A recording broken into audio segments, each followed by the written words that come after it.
Gillespie to inbounds. He finds Queen. Queen turns, puts it up at the buzzer, and in! Maryland is headed to the Sweet 16 for the second time in 22 years. It's the freshman Derek Queen. He's the Maryland hero. Weathers looking for anybody. Running out of time, she finds Barker, stripped away, and Maryland will head to the Sweet 16. Beating Alabama by 3 in double overtime, capping off the game of the year in college basketball. The best plays. Dixon from the corner for the win. It's no good. Maryland hangs on. And biggest moments across 11 Division I sports. This is WMUC Sports, the official home for Maryland Student Radio. Mack on Cortez. To advance. Scores! Lauren Mack. Save 2, scores the winner, and Maryland advances to next weekend and the Sweet 16. Lauren Mack, the hero on the night. Using your help to broadcast live in College Park. Washington keeps it, dives into the end zone. He's got a touchdown. And across the country. Welcome to Foxborough, Massachusetts. Or Camp Randall Stadium, Newark, New Jersey. Eugene, Evanston, Indianapolis, Champaign, Illinois. Right outside of LA. It's Maryland at UCLA. So sit back, hit subscribe. Let's get you out to the game live on WMUC Sports. WMUC Sports. WMUC Sports. WMUC Sports. Your Terps. It's your Terps, your Terps, your Terps. Your Terps, your station.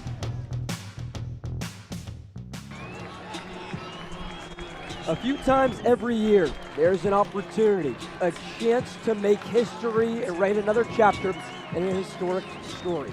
Today, Maryland men's lacrosse ends off its regular season by doing just that, and being here in Baltimore, Maryland, and Homewood Field on the campus of Johns Hopkins for the 120th edition of the rivalry. Collegiate lacrosse's oldest matchup. It's Maryland, it's Johns Hopkins. It's the biggest game that matters in both these teams' regular season, and it comes to you up I-95 here on WMUC Sports. Welcome into our pregame show. Getting ready for the rivalry once again. Alongside Jackson Wantman, I'm Ryan Martin with you. So glad you chose to spend your Saturday afternoon with us. Jackson, it's Maryland, it's Johns Hopkins. It's a game that just means more every April when these two teams play. Now, we've got it for the 120th time. Yeah, Ryan, and this is one of those games in sports and one of those rivalries where no matter what's happened in the prior parts of this season, if you win this game, you can walk away with something. When you take it back to last year when Maryland beat Johns Hopkins at Sekou Stadium in College Park, Johns Hopkins hadn't won a Big Ten game all season. They ended up winning none. But had they won that game, they could have taken away from their season that they beat Maryland. This is just one of those rivalries that feels different. We were on the field earlier during warm-ups, and it was just palpable, the energy. The energy between both these teams is absolutely palpable, and we'll catch you up to where both these teams are. It's number 7 Maryland at number 12 Johns Hopkins. The Terrapins 6-4 on the season, 3-1 in Big Ten play, having won each of their last 3 games. It's a win at Michigan, over Ohio State, and over Rutgers.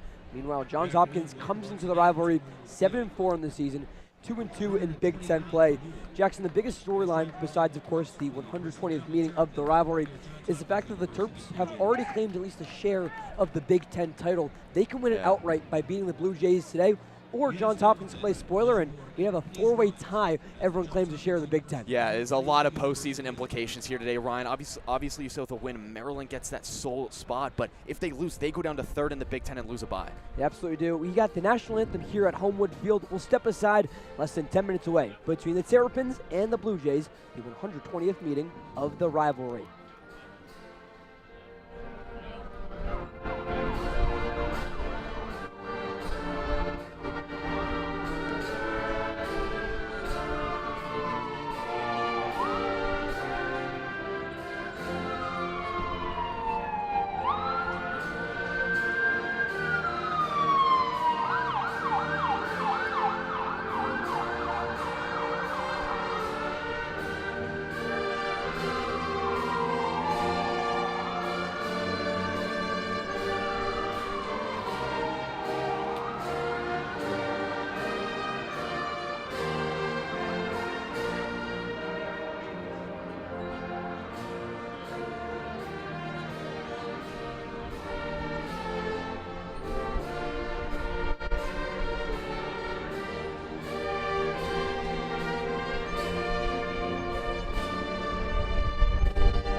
ask that you now please remain standing as Carl DuPont performs our national anthem, written right here in Delaware. Oh, say, can you see by the dawn's early light what so proudly we hailed at the twilight's last gleaming, whose broad stripes and bright stars through the perilous fight o'er the ramparts we watched were so gallantly streaming,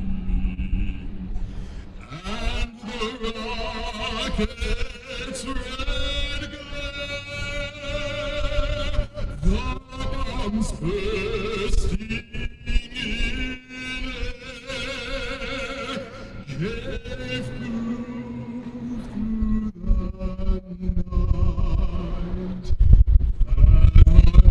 night that our flag was still there.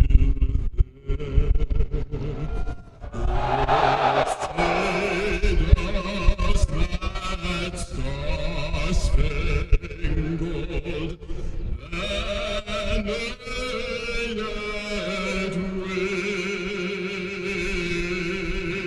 land of the free and the home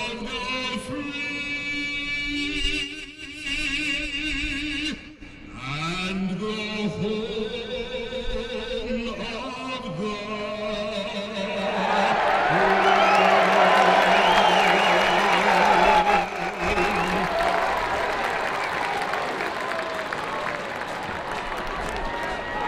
Thank you.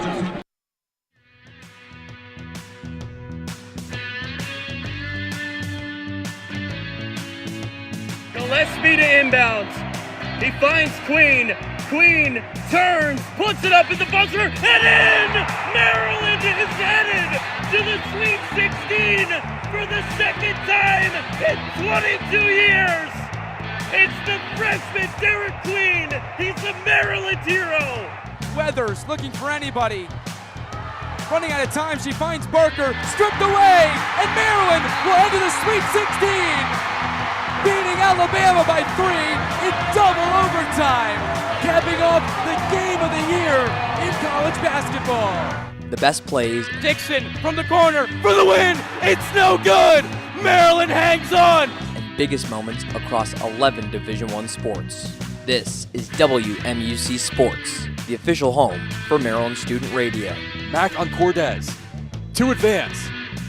Scores! Lauren Mack. Save 2, scores the winner, and Maryland advances to next weekend in the Sweet 16. Lauren Mack, the hero on the night. Using your help to broadcast live in College Park Washington keeps it, dives into the end zone. He's got a touchdown. and across the country. Welcome to Foxborough, Massachusetts. Camp Randall Stadium, Newark, New Jersey. Eugene, Evanston, Indianapolis. Champaign, Illinois. Right outside of LA. It's Maryland at UCLA. So sit back and hit subscribe. Let's get you out to the game live on WMUC Sports. WMUC Sports. WMUC Sports. WMUC Sports. Your Terps. It's your Terps, your Terps, your Terps. Your Terps, your station.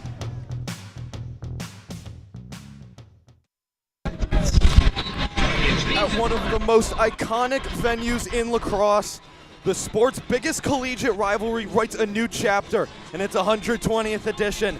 Live from Homewood Field as the number 7 ranked Maryland Terrapins hope to retain the Wooden Crab Rivalry Trophy in sole possession of the Big Ten regular season championship, while the 12th ranked Johns Hopkins Blue Jays look to earn a share of the title and play spoiler, while also strengthening its resume for the national tournament.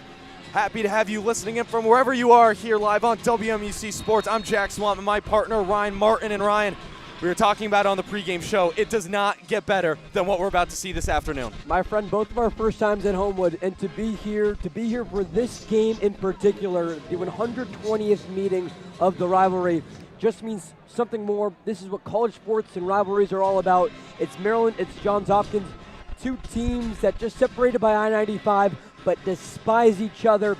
This one's got big Big Ten tournament implications. It's a fun way to end off the regular season between the Terps and the Blue Jays. As both teams get set to take the field here, we'll give you the starting lineups for both teams. From Maryland, it's been the defense they've been rolling out since the injury to Will Schaller. It's Michael Alexander, Peter Lake, and Riley Reese. In the midfield, it's Zach Whittier, the true freshman Matt Higgins getting some run again, and Elijah Stobaugh. And the attack of Braden Erksa, Eric Spanos, and Leo Johnson for Johns Hopkins. It's going to be Carson Brown, Luke Martin, and rounding out the defense for Johns Hopkins, it's going to be, Quentin Kilray, number 6. And then in the attack, it's going to be Jimmy Ayers, Charlie Iyer, and Hunter Chauvet, the superstar in attack. That goalie for Johns Hopkins, Orange Linus, getting his 7th start of the season. Started later in the season after the benching of Dash Lamini, Ryan. He did. It was an up and down year for the freshman, but June Elias finally starts now. He'll make a 7th start of the season. Jackson leads the Big Ten in save percentage, stopping over 58% of the shots he faces. These are two really great defenses. When you look at what's gotten Maryland to the 6-4 record, Johns Hopkins to the 7-4 record. Both goalies go to their respective sides. Expect each goal to be hard to come by this afternoon. Yeah, and rounding out the rest of the starting line for Johns Hopkins, it's arguably their greatest strength. In the midfield, Chuck Rawson, Brooks English, and Matt Collison, who was a lone draftee from Johns Hopkins in the PLO college draft the other night, drafted 13th overall. As both face-off men get set, ready to go from Maryland, it's going to be Henry Dodge, who has simply been spectacular for the Terps this season, coming with a 68% face-off win percentage. That's good for 4th in the nation. For Johns Hopkins, it's a sophomore, Joe Hobot, a 54% mark from the stripe. Terps, it's going to be Eric Kolar and A.J. Larkin on the wings, as they've done all season long. Larkin with a big goal last week for the Terps, and I think, Ryan, these defensive midfielders are going to play a huge role in stopping that aggressive offensive midfield for the Blue Jays. You got to watch out for some of these attackers. You got Matt Collison, Hunter Chauvet, who's led the way for the Blue Jays. It's going to be all about Maryland's defense today. And Jackson, I think this game could be one for the Terps in the face-off X, where on paper it's Henry Dodge and Terrapins who have such an advantage over JHU. It's Maryland in their black helmets, red uniforms, and black shorts going left to right to start. Hopkins in all white going right to left. The ball is dropped. Face-off men are down. And the whistle is blown. The rivalry, as we have a tight clamp tie-up between Dodge and Hobot. It's going to be a battle. Hobot tries to go with the defensive spike. Ball is still on the ground. Ball is out. It's picked up by Johns Hopkins into the stick of Joe Hobot. And the Blue Jays will get us going. It's Orange Linus now, as the Blue Jays will elect to clear off the face-off win. Here's Carson Brown. He's going to try to get it past midfield, and here comes Matt Collison, and the Blue Jays will get started offensively. It's in the stick of Brooks English. Here comes Chuck Rawson. Down near GLE, he's got George Stamos. Down to X, it's Charlie Eiler. Eiler slides it back to Rawson. Rawson back up to Brooks English, who gets it to Collison. Collison back to English. Blue Jays trying to run this offense through the midfield. Here's Rawson at GLE, flips it off to Eiler. Eiler on Peter Lake right now. We'll see if that continues. It's Riley Reese with the tough assignment of Hunter Chauvet. Up top, here's Collison on his right hand. Trying to backtrack. We're just over a minute in. 30 seconds left on the shot clock. Here's Eiler. Dodges to his left. Tries to get inside. Maryland trying to communicate defensively. The ball is dropped by Brooks English off the pass. Hopkins recovers. Here's Chauvet, who made his way up to the midfield. Back to English. Will go downhill. Tries to get on his left. Backtracks. The shot saved by Rupel.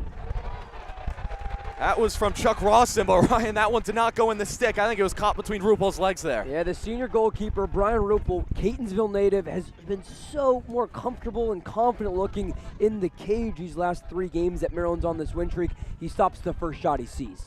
Here's Riley Reese taking matters into his own hands, and he is yard sailed. That ball is on the ground, and Riley Reese doesn't have a stick.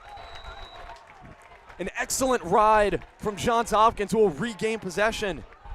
Some of those errors and turnovers have plagued the Terps this season, especially early in the season. That 1-3 start, unprecedented for the Terps, but John Tillman and his squad have shown a different kind of resilience that they may not have needed to show in the past, but they've shown it this year. Jackson, this was a Maryland team that somehow was on the outside looking into the NCAA tournament. Terps have flipped that script with a 3-game conference winning streak. Yeah, we'll break down the seeding in a little bit when we have a break, but right now here's Brooks English.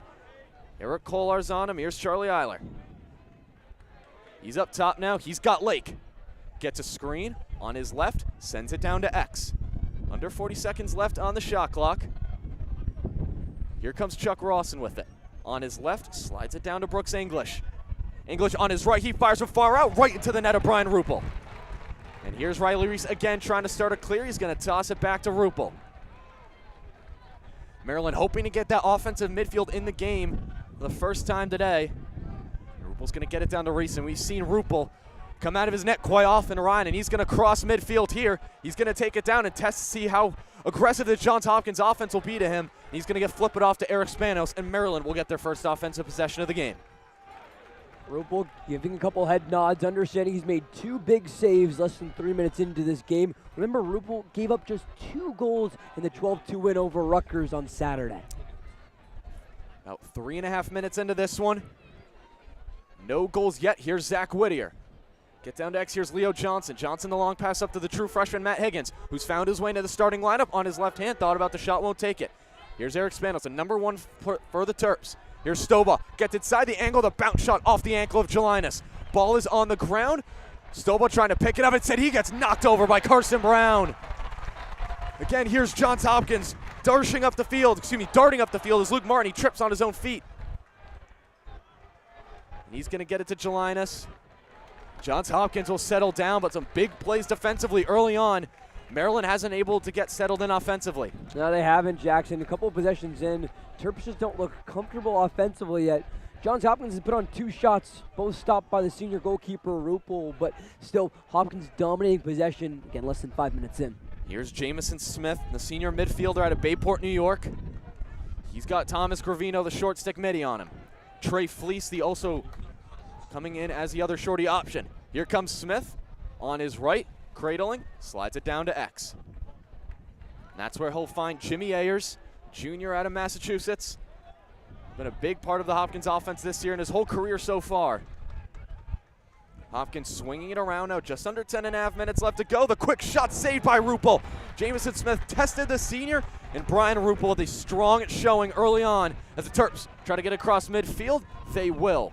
Ruppel's had to make 3 saves already, Jackson, less than 5 minutes into this game. You love how the senior's held up on the first shots he sees, but that is way too consistent that Johns Hopkins is getting to cage. Maryland's able to get it down. Here's Zach Whittier, who doesn't have a man. They pick him up late, but they close in on him just enough time. 0-0 here, just under 10 minutes left to go. We are goalless. It's been a defensive stalwart from both goalies so far. Here's Chris Lyons. On his left, switches back to his right, trying to dictate some offense. He flips off to Spanos, who's now got a short stick matchup in Liam Burke, who's being awfully aggressive. Spanos, though, takes the angle, gets by him, playing with him a little bit. He's now got the double team on him. He's got 2 shorties. It's Carmelo Pace as well. Here's Chris Lyons at GLE, wrapping around, cutting inside. 23 seconds left on the shot clock, saved by Orange Linus, but it's deflected out. Spanos has got it. Here's Zach Whittier. Maryland going to try to reset here. Here's Elijah Stoba up top on his right, trying to get inside. Flips it back to Whittier. Whittier surveying on his right hand, is getting a bit of an angle from the defense. His double team. Braden Erkso was left open on the crease. Just couldn't corral the pass from Whittier. And here's Leo Johnson. Wrapping around the crease, he tries to cut inside, shoots, just didn't have the angle. It's going to go out of bounds. Jelinas dives for it. Johns Hopkins possession. And the energy is high from the home sideline as some effort plays from the Blue Jays. 8:48 to go. We are still 0-0. Yeah, early into this first quarter, Jackson, that was Maryland's best possession, getting a couple shots to the right post, but just didn't have the angle because of the JHU goalkeeper in Jelinas. Here's Carson Brown, the senior defenseman, making his way to X. He thought about trying to get a look at goal, but he's going to be stopped by Stoba. They're both going to come out into the substitution box as some offensive midfielders will come on for Johns Hopkins. Here's Collison swinging it around to Rawson. Rawson guarded by Kolar. really trying to stay on his left hand is Chuck Rawson. We'll see if Maryland tries to take advantage of that and force him one way. Here's Collison now. Collison was held pointless and the Blue Jays lost to Ohio State last week. It was a 7-6 defeat for the Blue Jays in Columbus. Here's Collison now, double teamed. He's gonna get it to English. Here comes Hunter Chavette, wrapping around in his left hand, can't get it by Rupel, just wide of the net. 7:53 left to go. We are almost halfway through the first quarter and we are knotted at 0. Here's Rawson coming around on his left, thought about it, won't take it. Gets it to English, who wraps around on his right hand, is pushed away from Kohler. That's a free ball. Rupel's gonna come back. Jimmy Ayers is gonna pick it up. Peter Lake closely following him. 7 seconds left for Johns Hopkins. We'll see if they try to get a shot off. Here's Chavette, fires right into the stick of Brian Rupel. And boy, Ryan, the senior goalkeeper is being tested. You gotta think at some point Hopkins might break through. This offensive possession is gonna be critical for Maryland. Yeah, I love that point you make there, as Rupel's had to make 4 saves halfway through our opening quarter. Jackson, that's just way too much pressure again on Rupel, but he stopped every shot he's faced. Here's Peter Lake, gets it across. George Stamos in the offensive end. Some subs will come on from Maryland. John Traley running out of the substitution box. Jack Schultz and Aiden Aiken also look like they're going to make their first appearances of the game for the Terps.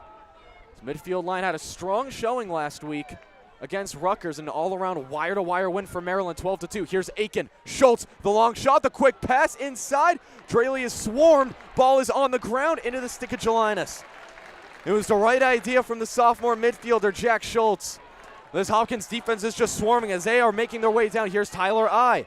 Passes it off to Jimmy Ayers. Hopkins will reset. Here's Jamison Smith. He's got a player on his back. Here's Ayers swinging it around. Here's Chavette on his right. Reese giving him a couple whacks.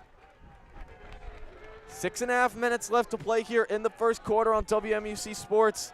Still 0-0. Flying down the field is Sean Krogan. The shot scores! Jamison Smith gets this game on the board. And it's 1-0 Johns Hopkins with 6:14 left to play. And Ryan, you knew, we said it at some point, that Hopkins was just going to break through with all the shots they were putting on Brian Rupel. They were, and on the 6th shot already for Hopkins with 6:14 left to go in the first quarter. Jamison Smith finds his way, and he goes top right for his 4th goal of the year. Smith has not been an every game player for Johns Hopkins, but has that big shot when he needs it most. Takes us to our first TV timeout.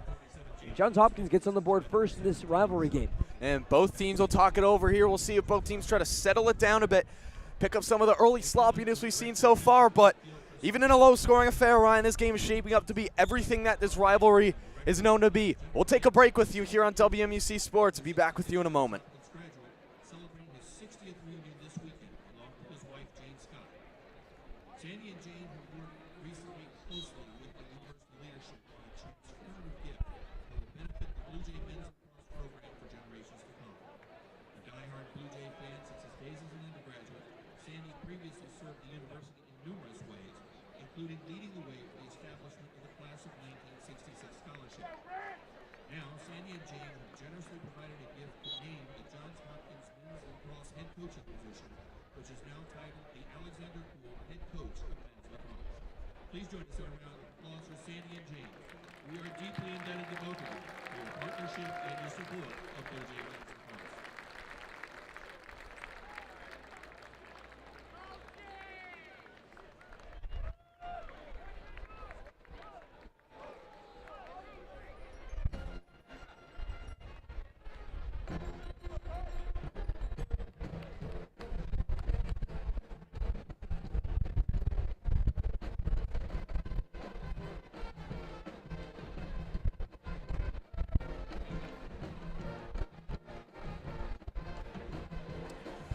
Back with you from the conclusion of the first media timeout of the day. Johns Hopkins taking an early 1-0 lead on the Terps. 6:14 left to go here in the first quarter of a Jamison Smith goal. Jackson Wantman, Ryan Martin, and Ryan, let's take you into the Maryland huddle a little bit. If you're John Tillman, what are you saying to your squad right now? I think there's notes for both the offense and the defense so far, right? A 1-0 lead for the Blue Jays with 6:14 to go in the first quarter.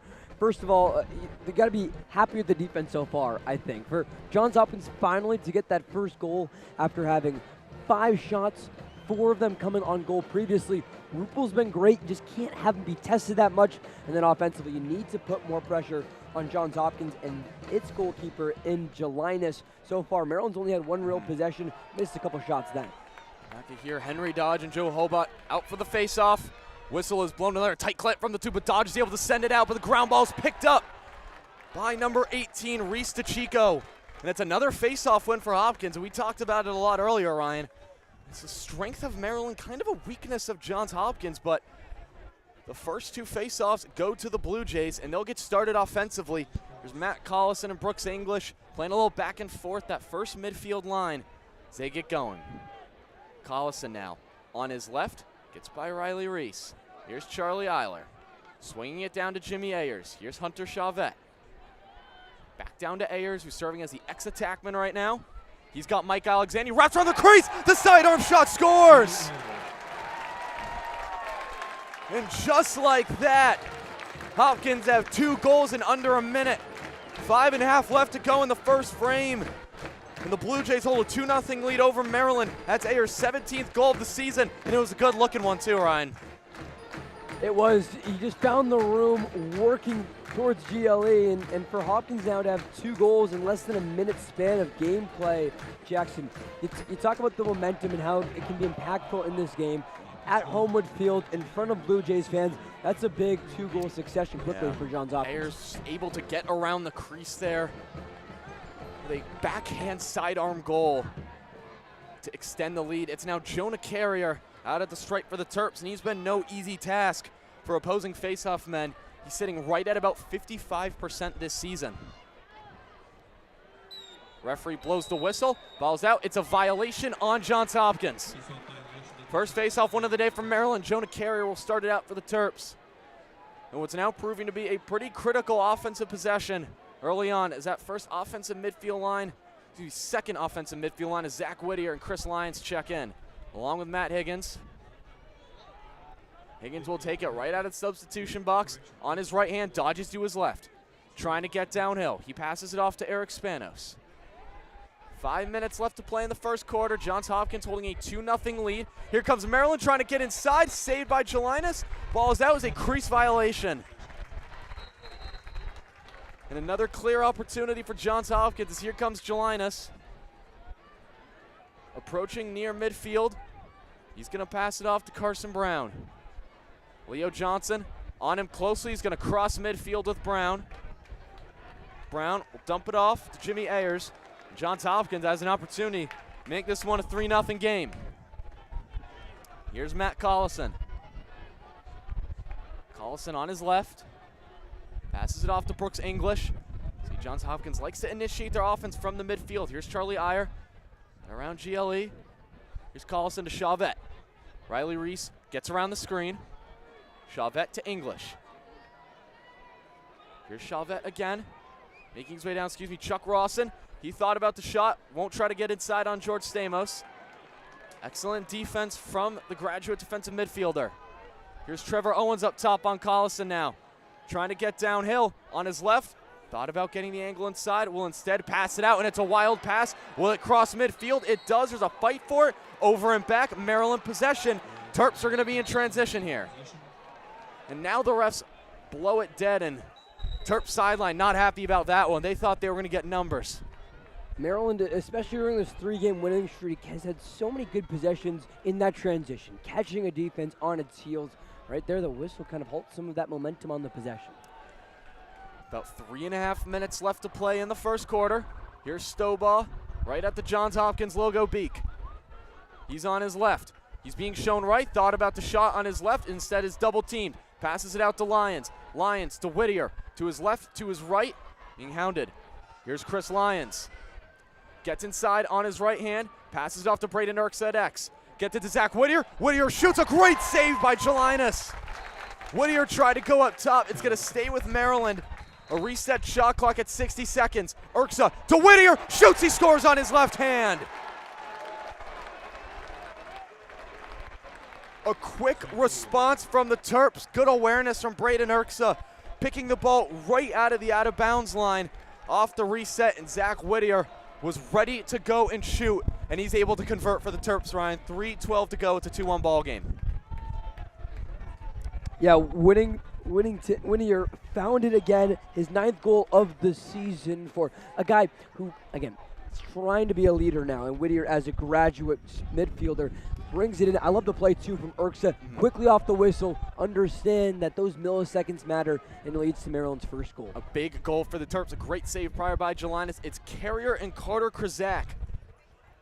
Krizak sitting right at the 50% line this season. It's a fight for it. Carrier gets under it. The clean win for Maryland. It's his 2nd straight win from the stripe.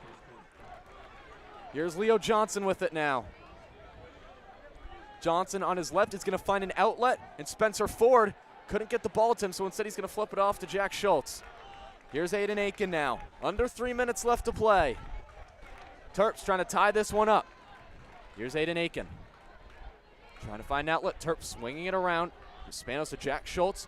Schultz on his right passes it off to Leo Johnson, who cuts across off the screen, and he is sandwiched. All right, 2 Johns Hopkins defenders. Physical defense from the Blue Jays early on. That's a turnover. Carson Brown comes up with it. That's a cross-field pass to Oren Jelinas. 2.5 minutes left to play. Hopkins is on the clear. Brown trying to find an outlet. Him and Jelinas playing a little bit back and forth. Blue Jays don't have a ton of time to get this one past midfield. And Jelinas has got it, and he's being hounded by Eric Spanos on the ride.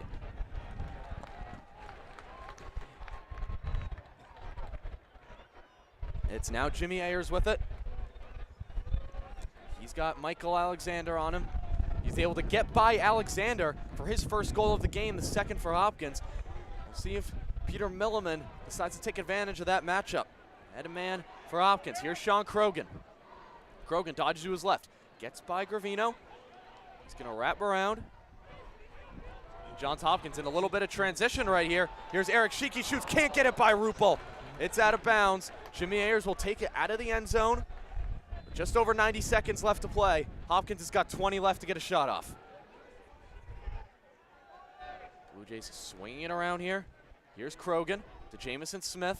Had the opening goal in this one. Gets it back to Krogan. Krogan trying to find Chavette, can't find him. 8 seconds left for Hopkins to do something here. Krogan might have to get something off fast. 4 seconds, 3 seconds. Here's X. I don't know if Hopkins will get this one off. Ayers has to dump it. Excellent defense from the Terps. They're able to drive that one down to the very last second. Maryland with 1:11 left can hold it to the last shot. It's a great recovery by Maryland to have that first goal from Whittier, and then for defense to then force a clock violation. Big possessions in a row on both sides. Turnovers could be important in this one. Here's Zach Whittier charging downfield. The shot to Stovall just a little high. The right corner was calling to the midfielder from Florida. Stovall just couldn't locate it. Here's Urksa now. He's at X, wrapping around the crease to right post. He has a little bit of an angle. The pass out to Leo Johnson, shoots, he scores bottom left. We are tied with 48 seconds left to play in the first frame. What a response from the Terps off the turnover. And Leo Johnson, John Tillman's leading scorer, nets his 23rd of the year. Again, a beautiful play by Braden Urksa. He earns his 2nd assist on as many Maryland goals. Jackson, he was just working right GLE, understood he got the double team, found Leo Johnson, and Maryland's leading goal scorer Johnson doesn't miss. I love when the 5'9" Yale transfer Johnson talks his talk after scoring, just as he does there to tie us in the first quarter. Yeah, the Yale transfer, so much confidence, and we've seen it throughout the season, Ryan, that it's very much warranted. It's Hobart and Dodge out for the faceoff. 48.6 left to play. It's 2 consecutive goals for Maryland after as many consecutive for Hopkins. Ball's out on the ground. George Stamos has got it. A 3rd straight faceoff win for Maryland. We've seen them been able to dictate the game from the X. And Stamos now finding an outlet. He's going to get it in Matt Higgins. Higgins now passes it off to Stamos. Stamos to Johnson. Stamos lingering on the offensive end. Here's Spanos, shot too high again. It's going to go out of the end zone, staying with Maryland. Leo Johnson will take it out, 24 seconds left. He's going to take it out at about the back left corner from where we are in the broadcast booth on the sideline. Here's Johnson. Seal the Terps, use it. Johnson trips up on his own feet. Ball's knocked out by Hopkins. Is Luke Martin who was all over number 33. Hopkins has 10 seconds left now. They're going to need to get a long pass or get it downhill quickly. Here's Quentin Kilrain off the pass from Collison. He's got a look just wide left. Jimmy Ayers will take it out with 3.5 seconds. And I think we might have a player down here. Kilrain's able to get back up, but boy, Ryan, that was a heart stopper for the Terps. It was. Kilrain almost had an opportunity for a pull goal. Going downhill, as you mentioned, he had a lot of green in front of him. Good defense. He takes the shot at the end, though, after Maryland makes up that space. Here's Jimmy Ayers now. Hopkins going to have to draw something up quick. Maryland getting in their substitutions very, very late.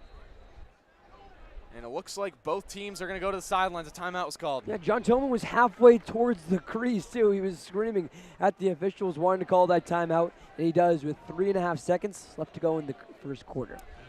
Yeah, Maryland, you could see scrambling to get their substitutions on right here. We'll stick with you during the timeout. And Ryan, we saw Hopkins get out to that early lead. Earlier in the season, those early leads or those kind of string of goals that opposing teams got on Maryland were almost essentially the kill shot, and Maryland wasn't able to recover. Now they've been able to bounce back, get 2 straight, and it just, even early on, it changes the complexion of this one. Yeah, I think it's a microcosm of Maryland's season overall, Jackson. And now as we're into middle of April, you can see the Terps have settled into their play style this year. This is a very young Maryland team for John Tillman in Tillman's 16th season at the helm. I think it took a little bit of settling in, right? And when those deficits came early into first and second quarters, Maryland would crumble and then let a small deficit get away from them. By the time the fourth quarter comes around, the games weren't close. So I think for Maryland, it's about settling in into April now. And again, that 2-goal deficit quickly gets erased by goals by Whittier and Johnson. Maryland's right back in it, and I think they've really matured into the season. Now, both teams making their way out of the sideline. We'll see what Peter Milliman is drawn up for the next 3.5 seconds. Likely just a quick pass and cut here. We'll see if any of the Hopkins midfielders dart their way to the net. Milliman in his 6th season at the helm. One of the most storied programs in college lacrosse. Here's Ayers quickly, Charlie Eiler. Quick pass inside, knocked away by A.J. Larkin. And that's how the first frame will end in the 120th edition of the rivalry, as the Wooden Crab Trophy sits in between both sidelines. And in about 45 minutes at least, one team will hoist that up. But this game, as exciting as it's always mapped out to be, we'll take a break here with you on WMUC Sports. Ryan Martin will have play-by-play in the second quarter. You're listening to Maryland Men's Lacrosse on WMUC Sports. Introduce a new alumni weekend tradition, one that connects past and present generations of Johns Hopkins students. For the first time, the class of 1976 will present a ceremonial class key to the class of 2026, our centennial class, symbolizing the passing of legacy, leadership, and blue chip pride.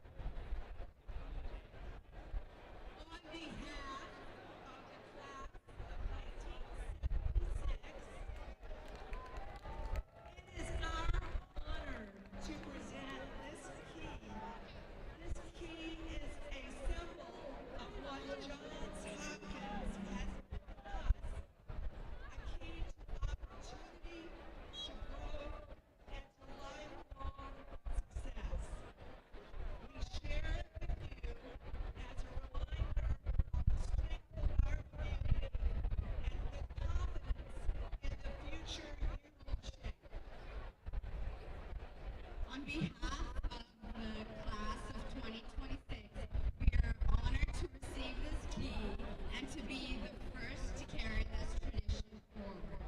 We accept it as both a symbol of the opportunities before us and a responsibility to uphold the legacy and spirit of Johns Hopkins for generations to come. Please join us in celebrating this 100 of Johns Hopkins history. 150 years of excellence, connection, and discovery. Go Hop! Get it rolling. Getting the second quarter started from Homewood Field in Baltimore, Maryland. It's Maryland, it's Johns Hopkins in the 120th meeting of the rivalry. We're a quarter through and tied at 2 between these two historic programs. Johns Hopkins gets on the board first with goals by Jamison Smith and Jimmy Ayers, but then Maryland in back-to-back possessions ties this game up by goals for Zach Whittier and Leo Johnson. Whittier's 9th of the season, Johnson's 23rd of the year. That's 6th most in the Big Ten. Back alongside Jackson Wantman, I'm Ryan Martin with you for Maryland Men's Lacrosse on WMUC Sports. Second quarter about to get started, and these two teams will flip sides. Maryland in the road red jerseys, white numerals with white Maryland across the chest, goes from right to left now. Johns Hopkins in the white uniforms with baby blue numbers that reads Hopkins on the chest, goes from left to right. In the middle, it's Dodge and Hoboth. It's Maryland's Dodge who wins this one, and Maryland goes from right to left on the face-off win. Yeah, and Dodge, those last couple of face-offs, Ryan, has really just gotten a clean clamp on the ball. He's been able to shoot it out to his wings right there. You saw George Stamos being able to pick it up. You've seen how Maryland's been able to dominate games and build possession by winning the stripe. Dodge, Jonah Carrier for Maryland have won 4 of the first 6 faceoffs. Terps looking for their first lead in this game. Braden Erksa wraps around left GLE, gets pulled around, shot saved away by Jelias.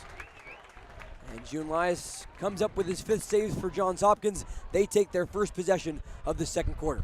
You've seen Braden Erksa really trying to use the crease to his advantage there. We saw it on the first couple goals. Couldn't get it past Jelias though.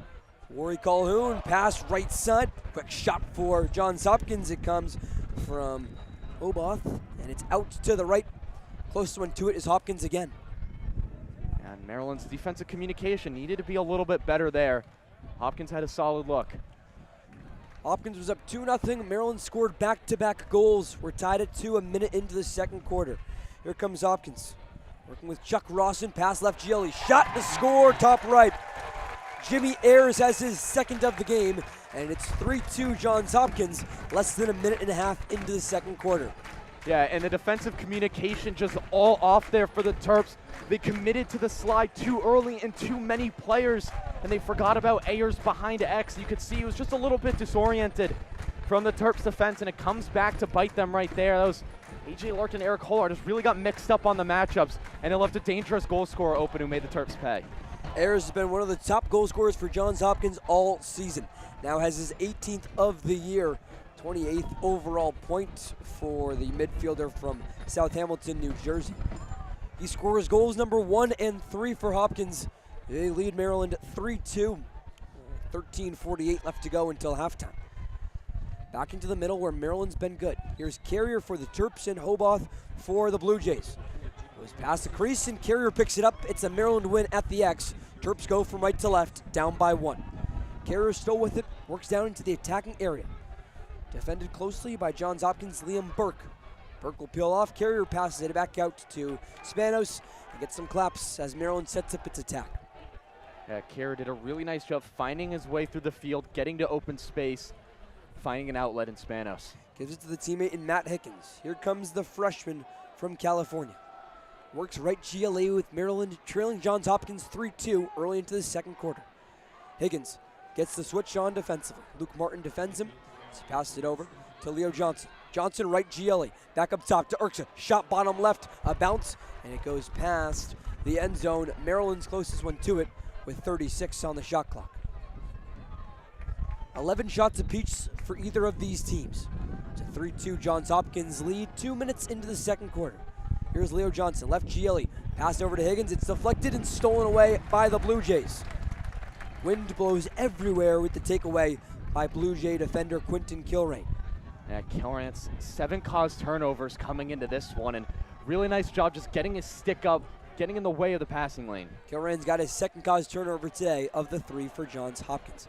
Here's Kilrain working left to right for the Blue Jays. Pass right to Rawson. Bottom right shot and a score for Hopkins. Just talked about him defensively. Then Quentin Kilrain adds the goal for Johns Hopkins. It's 4-2 Blue Jays, 12:26 to go in the second quarter.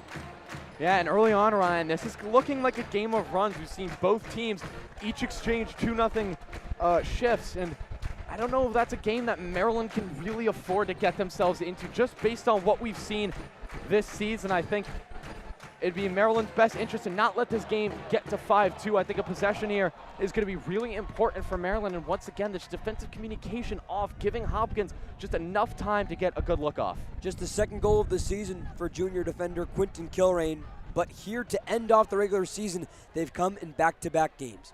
A goal in the loss to Ohio State and a goal today to Maryland. Carrier's back in the middle.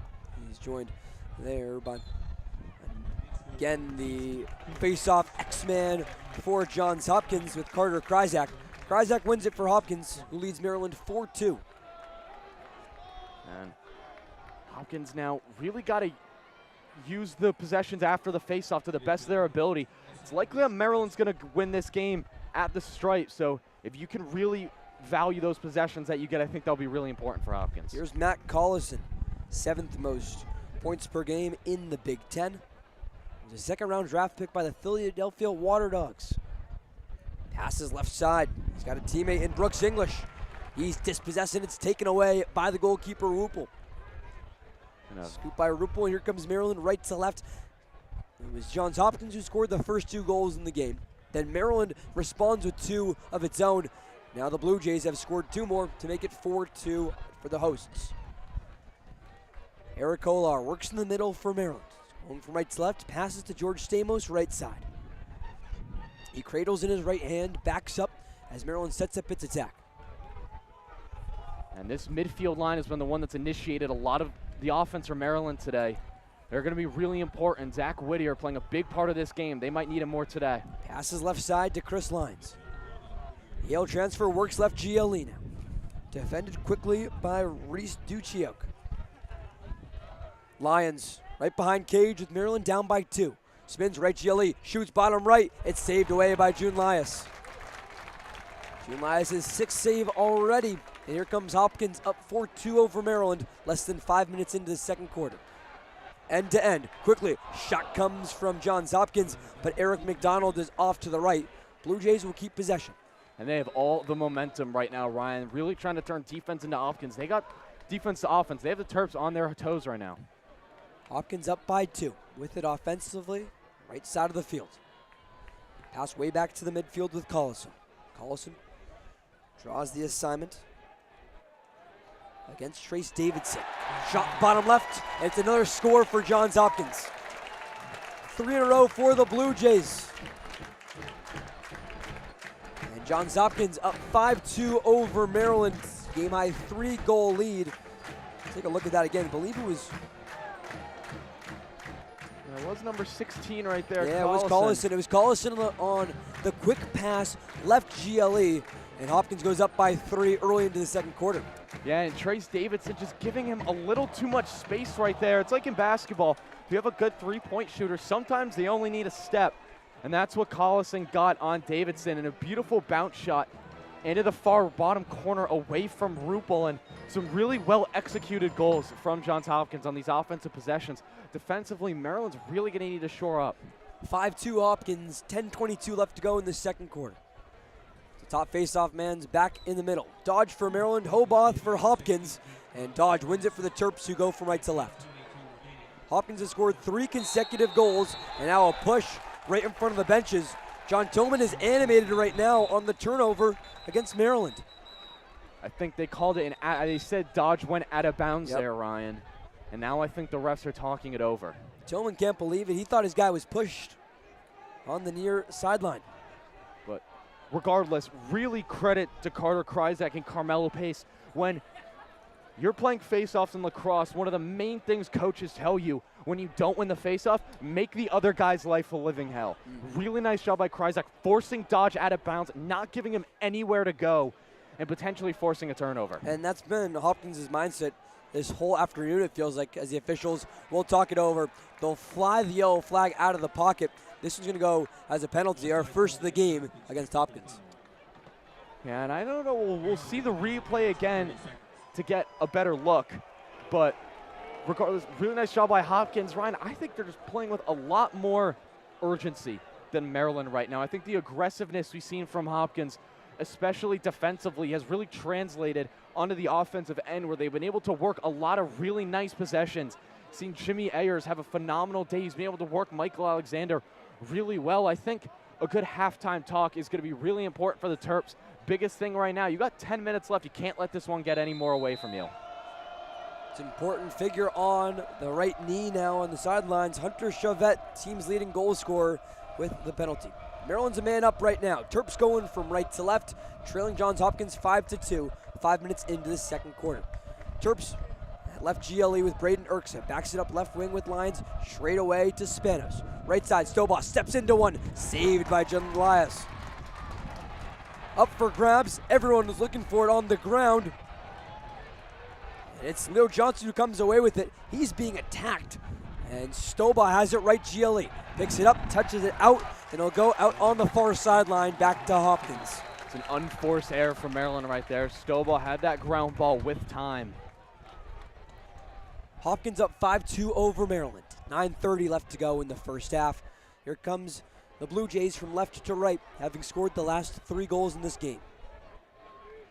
Hopkins scores the first 2. Maryland matches with 2 of its own, and then Hopkins has scored 3 straight. For the Terps now, I think especially defensively, I'm looking at the defensive midfielders. We know Hopkins' offense, the heart of it is through the midfield. Here's Hopkins. Left side to Carson Brown. Brown left GLE, works it back right side. Slow movement up top for Oboth. And pass left side to Jamison Smith. He's got a goal to his name. Shoots it on the move, it's wide left. Hopkins the closest one to it, and they'll take back over with Charlie Iyer. We're really trying to dictate this offense through X right now. Seems to be an afterthought for the Terps defense. Pass left side. Quick shot saved away by Rupel. Good effort there. The shot saved. Here's Maryland in transition. Larkin right to left for the Terps. Passes to Spanos. Spanos finds a cutting Stamos. Steps into a shot. It's wide left. Braden Erksa and the Terrapins are the closest one to it. But it'll be a timeout called by Johns Hopkins. Blue Jays leading Maryland in the 120th edition of the rivalry. Hopkins has scored 3 straight goals and a 5-2 lead for the Blue Jays with 8:27 left to go in the second quarter.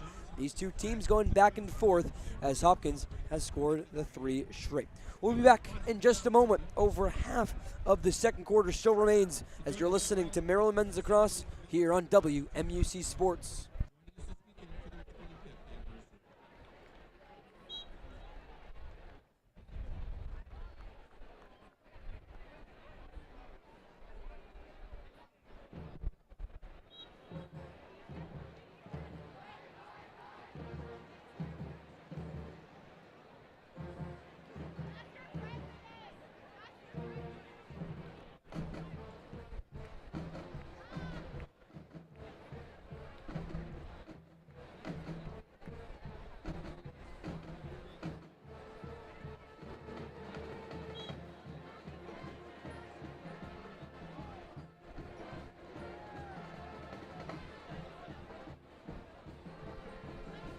Back with you at Homewood Field in Baltimore. Maryland trailing Johns Hopkins in the 120th edition of the rivalry. Collegiate Men's Lacrosse's oldest matchup. It's between the Terps and the Blue Jays. Blue Jays have a 5-2 lead over Maryland with 8:27 left to go in the second quarter. Jackson, Johns Hopkins has scored 3 consecutive goals, but Maryland's defense is starting to now lock up and keep the score where it is for the last 5 minutes. Yeah, I think they're just starting to communicate a little bit better, Ryan. I think they're starting to become more aware of their matchups, maybe more aware of what Johns Hopkins is doing. We've seen a couple of the goals where Maryland's defense either slid too early or double, triple teamed a player they didn't need to, and that left open Hopkins player for a goal. But now for Maryland here, that defensive transition into offense was really, really good. Larkin, Spanos, Stamos, they all made the right passes, took the right shot. Maryland's got an opportunity right now to close the gap. Terps have goals from Zach Whittier and Leo Johnson, a couple of graduate students getting it done to end off the regular season. Maryland with it offensively, trailing Johns Hopkins 5-2 with 8:27 left to go in the second quarter. Terps are going to go right to left after the timeout was called by Johns Hopkins and 6th-year coach, the Gaithersburg, Maryland native, Peter Milliman. Whistle blows, they'll give it back to the Terrapins. It starts with the freshman Matt Higgins. Passes left side to Zach Whittier. He scored the first of 2 goals for the Terps. Walks left, GLE works behind the cage as Maryland looks to cut into this 3-goal deficit. Leo Johnson, back right side with Maryland's captain and Eric Spanos. With his number 1 jersey, passes it left side to Braden Erksa. works downhill, slips, being sandwiched, and it's a cause turnover. Taken away by Hopkins, but the flag will fly, and this one will stay with the Terrapins. Yeah, and that's not the first time we've seen a player slip on this field, Ryan. It's a turf field here at Homewood Field, but now it's going to be another man-up opportunity. Is that going to be a man down? It looks like it's going to be a man down. Eric Spanos is in the box. So Spanos gets the call to the box offensively for Maryland, and Terps' captain now is going to be down for a minute. And Spanos hasn't really been all the way involved so far this game, or at least less than he probably should. He's been given the number 1, and Ryan, this is the type of game where in the University of Maryland lacrosse history where number 1s make their name. Yeah, absolutely, but it's the number 1 in Spanos who's going to have to be down for the next minute with a non-releasable personal foul. Spanos, who was just drafted in the 4th round by the Carolina Chaos, watches on as Johns Hopkins has it offensively, leading Maryland 5-2 with 7:50 to go until halftime. Hopkins works from left to right. Pass left side to Charlie Eiler. Over to Chavette. Gets another pass to Matt Collison, most recent goal scorer for Hopkins. Hopkins moves it around clockwise. Back with Eiler to Chavette. 55 on the shot clock. Hopkins settling in after having scored the last 3 goals in a 5-2 lead. Pass left side to Ayers. He's got 2 goals to his name. Ayers thinks about it. Pass it back out to Eiler. Right side, now right GLE to Chavette. Only 15 seconds left here on the penalty. Hopkins want to get a shot off quick. Works left GLE, pass inside. Quick bouncing ball goes over the head of the Maryland goalkeeper, Ruppel. Closest one to it is Johns Hopkins with Chuck Rawson. Whistle blows, under 30 on the shot clock. Collison calls out the play, points his right finger. Ayers back up top to Eiler. Penalty's been released. Kolar comes in the game for Spanos. Back to even strength in a 5-2 Hopkins lead. Eiler works down the left side against Kolar. Stops, cradles on his right shoulder. Passes inside. Right GLE. Chavette is stood up by Stamos. And they're going to award possession to Maryland on the whistle. That was phenomenal defense from Stamos. Really aggressive, cutting off the pass, using his physicality. Stamos past the midfield. Defender works towards Maryland's attack. Over to the pole, and A.J. Larkin. Ball's on the ground and scooped up by the LSM. They're pushing him near midfield. He's going to have to backtrack. I think thought they were going to call that over the back. Goes pole to Reese. Stamos on the right side as Maryland's down by 3. And Maryland is just being attacked every single time it makes a pass. It forces John Tillman to call a timeout. Yeah, and I thought Larkin was maybe going to get a call for going over and back right there, but he's able to get it past midfield, get it to Stamos. But you're right, Ryan. They were just being hounded by Hopkins. And 2 players in A.J. Larkin and George Stamos who normally are on the other side of that type of situation, not used to it. Smart call by John Tillman, getting his guys to reset. But 54 seconds left, plenty of time to get a goal. Couple of Terp defenders who then bring it into the midfield for Maryland offensively. They get a taste of their own medicine. You're exactly right. 120th edition of the rivalry. Maryland trails Johns Hopkins 5-2 with 6:15 to go in the second quarter. We'll be back in just a moment with more Maryland men's lacrosse on WMUC Sports.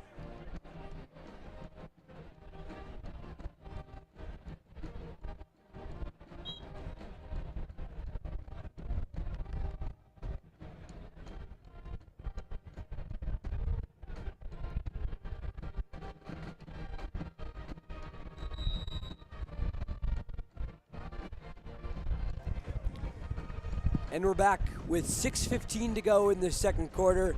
Maryland, Johns Hopkins playing in the 120th edition of the rivalry.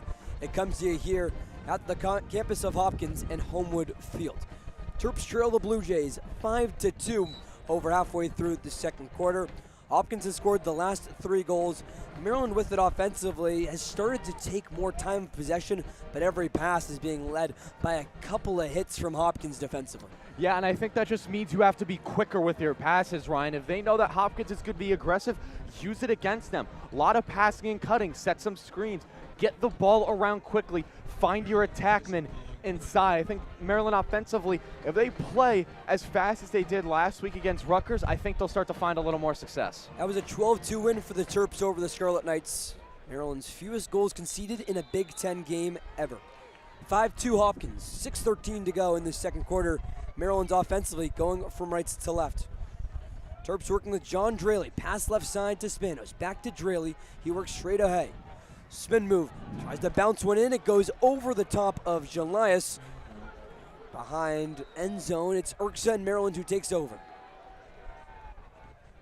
Terps looking for their first goal of the second quarter. Just 5:52 to go until the break, and a 5-2 Hopkins lead. Aiken tries to get the pass from Urksa. This ball will trickle all the way towards Maryland's bench, and the Blue Jays will take over and go from left to right. I think Braden Urksa might need to switch his cleats at halftime, Ryan. That's what the third time we've seen him slip, trying to make those dodges and get around the crease. Urksa's had a couple injuries so far this season, just playing in the 8th of a possible 11 games this year for the Terps. Here comes Hopkins after the whistle. Blue Jays leading the Terrapins 5-2 with 5 minutes and change until the break. This Hopkins defense has been really impressive so far. Yeah, they've really, right now they're taking their time, Ryan, but they seem to just be in their own groove. They're using their strengths, even though Hunter Chavette is probably the focus for this Maryland defense. We've seen Jimmy Ayers step up. We've seen Collison now start to use his big frame in the midfield. Collison left GLE, a pass point blank range is saved by Rupel. Catonsville native gives it up to Kolar, and here come the Terps in transition. Right to left, pass over to Urksa. Urksa left GLE, he slips again too. On the ground, it's dispossessed, taken away for a moment by Carson Brown, and a play towards the sideline will stick with the Terrapins. And John Tillman not happy on the sideline. Unfortunate for Urksa, but something's got to be wrong, whether it's his cleats, whether it's the turf, but he can't seem to stay upright. Maryland looks like it's playing on a slip and slide right now offensively on the left side of the field. We're at that west end zone where it's a 5-2 Hopkins lead. 4:38 left to go in the second quarter. Terps got it. Lions straight away. Makes a move, loses the ball, and it's turnover. Taken away by Wary Calhoun. Here's Calhoun and the Blue Jays going from left to right. Just another turnover from Maryland. They just haven't been able to keep the ball and really give themselves a good chance to score. They've got the Hopkins faithful in their baby blue on this side of the field. Blue Jays leading at 5-2 as Johns Hopkins will slow things down. Another turnover, one over by Hopkins. And I think now the Blue Jays are taking a much more conservative approach offensively. They came out hot, and now that they built that 3-goal lead, they control the game. Rawson, left side pass to English. Finds a cutting Collison. He's got a head of steam with space in front of him. Half shot, half pass goes into the stick of Maryland goalkeeper Brian Rupel. Terps will take back over with under 4 minutes until halftime. That was the right idea from Hopkins, Ryan. A phenomenal pass right into the stick of a running Matt Collison. Here comes A.J. Larkin, though. Here comes the LSM. He's going to step through one, puts one ball left. It's saved away by Jelias.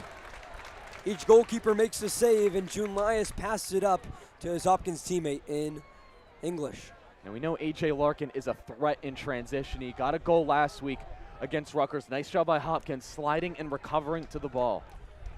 Larkin back in his hometown of Baltimore, Maryland. He's got 5 goals already this season for the big 6'3" long stick midfielder. Timeout's called here by Hopkins. 6-year head coach Peter Milliman puts hands together and calls for a break. Hopkins will use its final timeout. Both teams without a timeout for the final 3 minutes, 11 seconds of the second quarter. Hopkins has scored the last 3 goals. It's a 5-2 lead for the Blue Jays, but we haven't seen a goal for either team since the 10:22 mark of the frame. 3-goal lead for the Blue Jays, and we'll have more Maryland men's lacrosse to wrap up this second quarter in a moment on WMUC Sports.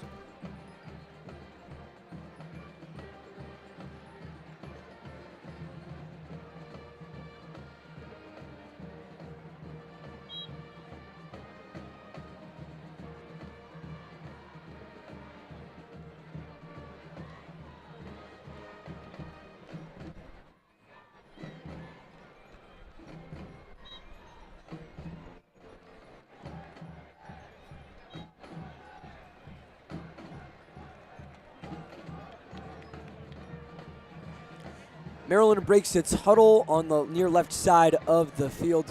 So does Johns Hopkins in the 120th meeting of the rivalry. Terps trail the Blue Jays 5-2 with 3:11 left to go in the second quarter. Jackson, we've gone almost 7 minutes without seeing a goal for either team. Feels like Hopkins got the momentum right now at Homewood Field. Yeah, and I was saying earlier, Ryan, how they really came out aggressive offensively, but then that 3-0 run that they've had in essentially this entire quarter, in those first 5 minutes, really. Theo Hopkins brought out, you said we haven't had a goal in nearly 7 minutes, and now Peter Milliman really having his team slow down offensively. They're playing with much more conservative of a pace, and I think for Maryland, now for the rest of this quarter, you just got to really make use of those offensive possessions you can get. Maryland's Brian Ruppel's got 7 saves, while Johns Hopkins' Oren June-Lias has 8. 5-2 Hopkins in the final 3 minutes of the first half. Blue Jays have it going from left to right, 3-goal lead at their backs. Here's Jimmy Ayers, 2 goals to his name. Works from right GLE behind Cage to left GLE. Draws the matchup against Michael Alexander.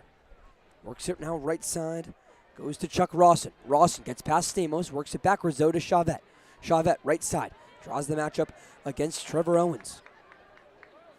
I think I'd take advantage of that matchup if I was Hunter Chavette. Instead he passes it over to Rawson.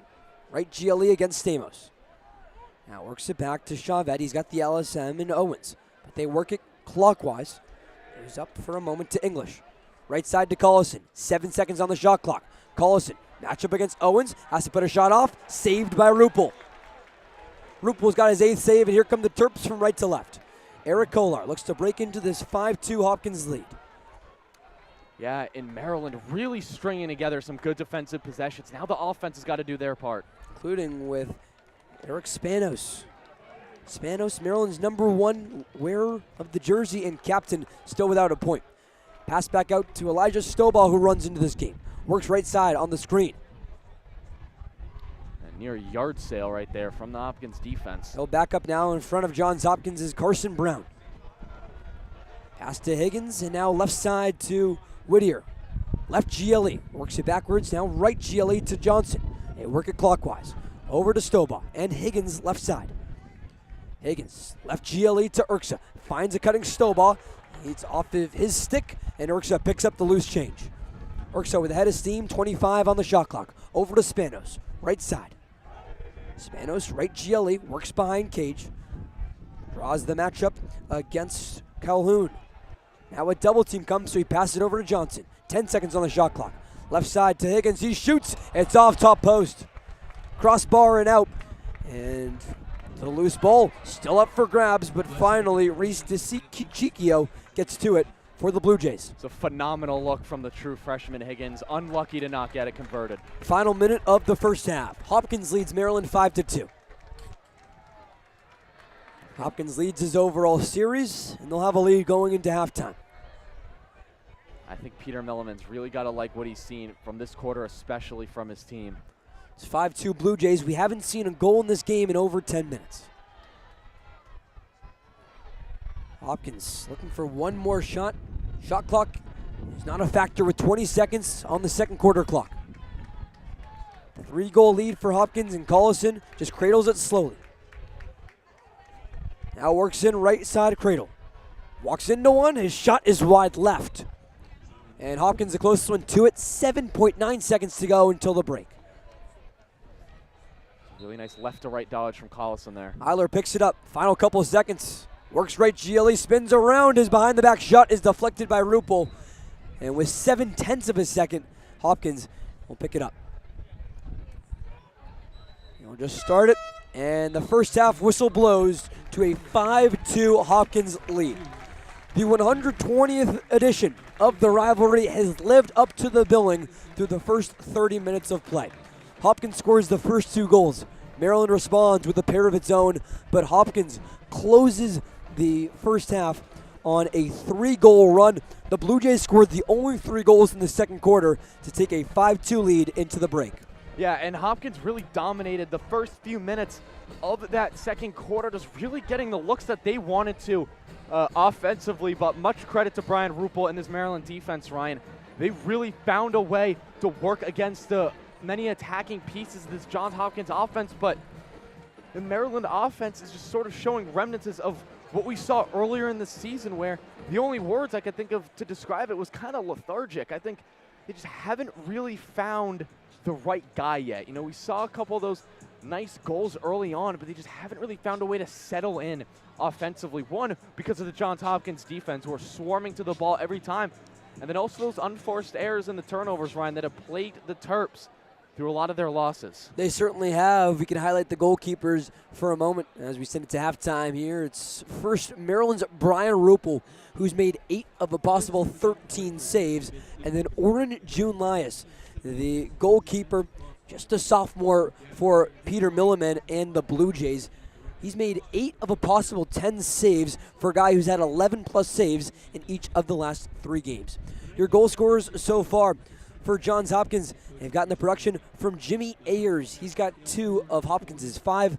You add on a goal as well for Quentin Kilrain and Matt Collison. They join as well with the goal scorers with Jamison Smith. 2 goals for Maryland. They came in succession. First, it was Zach Whittier with his 9th goal of the season, and then Leo Johnson added his team-leading 23rd goal. But these 2 teams combined for the final 10.5 minutes of the first half with going scoreless. Hopkins built up that 3-goal lead at the beginning of the second quarter and now ride that into the break. We'll be back from halftime in about 15 minutes. It's Johns Hopkins over Maryland, 5-2 through the first half of the 120th meeting of the rivalry.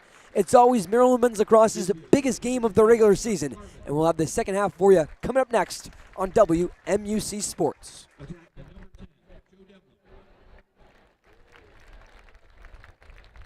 Midfield, number 24, Joe Garamante. Attackman, number 21, Richard Hirsch. Midfielder, number 11, Don Kurz. Defenseman, number 32, Steven Rosenfeld.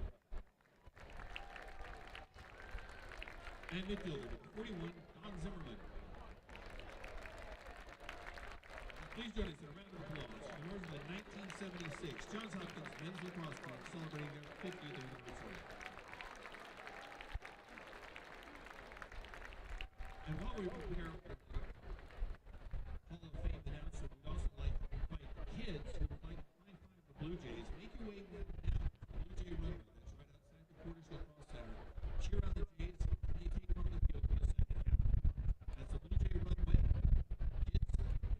Portage Center as we get ready for the second half.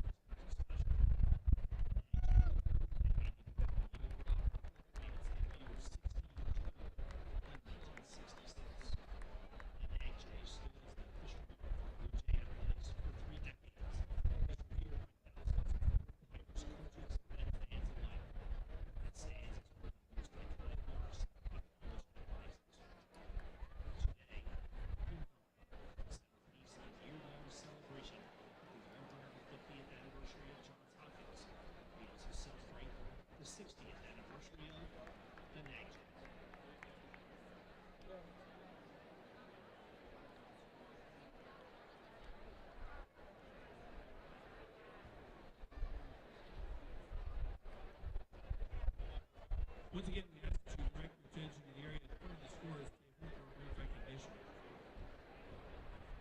Last night, Johns Hopkins Department of Athletics welcomed its 26th class Hall of Fame inductees. 8 individuals are added. We're fortunate to have 5 of them here today. This time, we'd like to take a moment to recognize these individuals. Beginning with Paul Bewick. Quite simply, Paul is the most accomplished wrestler in Johns Hopkins history. He was a 3-time Centennial Conference champion, 3-time All-American, finished 3rd in the nation at 125 pounds as a senior in 2015. Paul compiled a remarkable record of 135-24 during his 4-year career, shattering the previous school record for career wins at 98. Paul Bewick.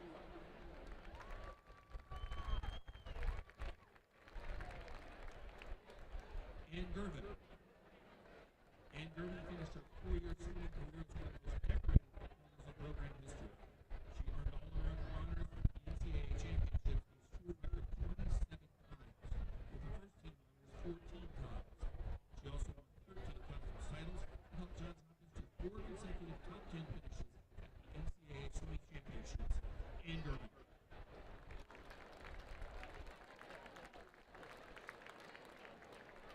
Ernie LaRosa.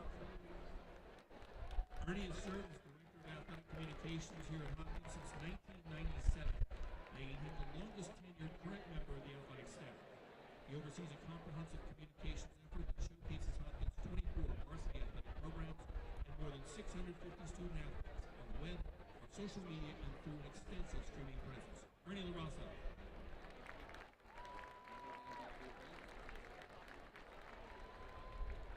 Sean McCreary. Arguably the greatest and most accomplished water polo player in school history, Sean scored a remarkable 310 goals during his career, with more than 80 in 3 different seasons. He was selected as National Player of the Year in each of his final 3 seasons, and remains the only player in Division III history to be named National Player of the Year 3 times. Sean McCreary.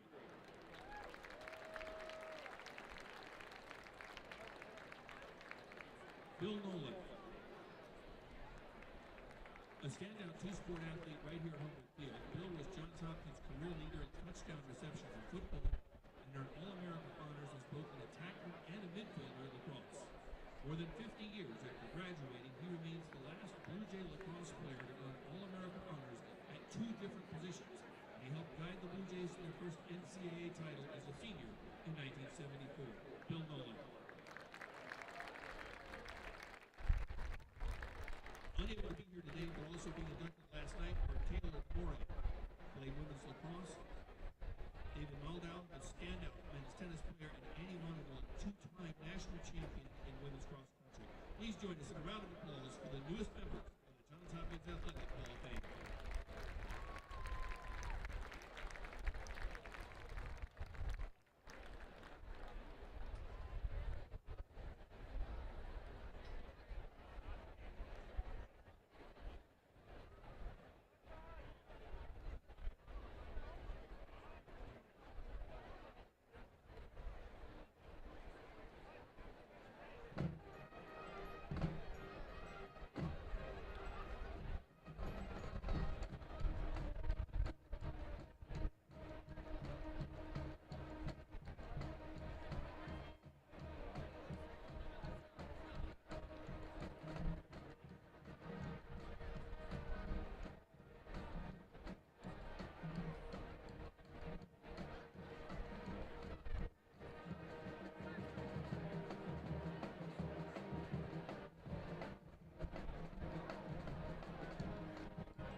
In the middle of the two sidelines sits the wooden crab trophy with the words "The Rivalry" ingrained into it.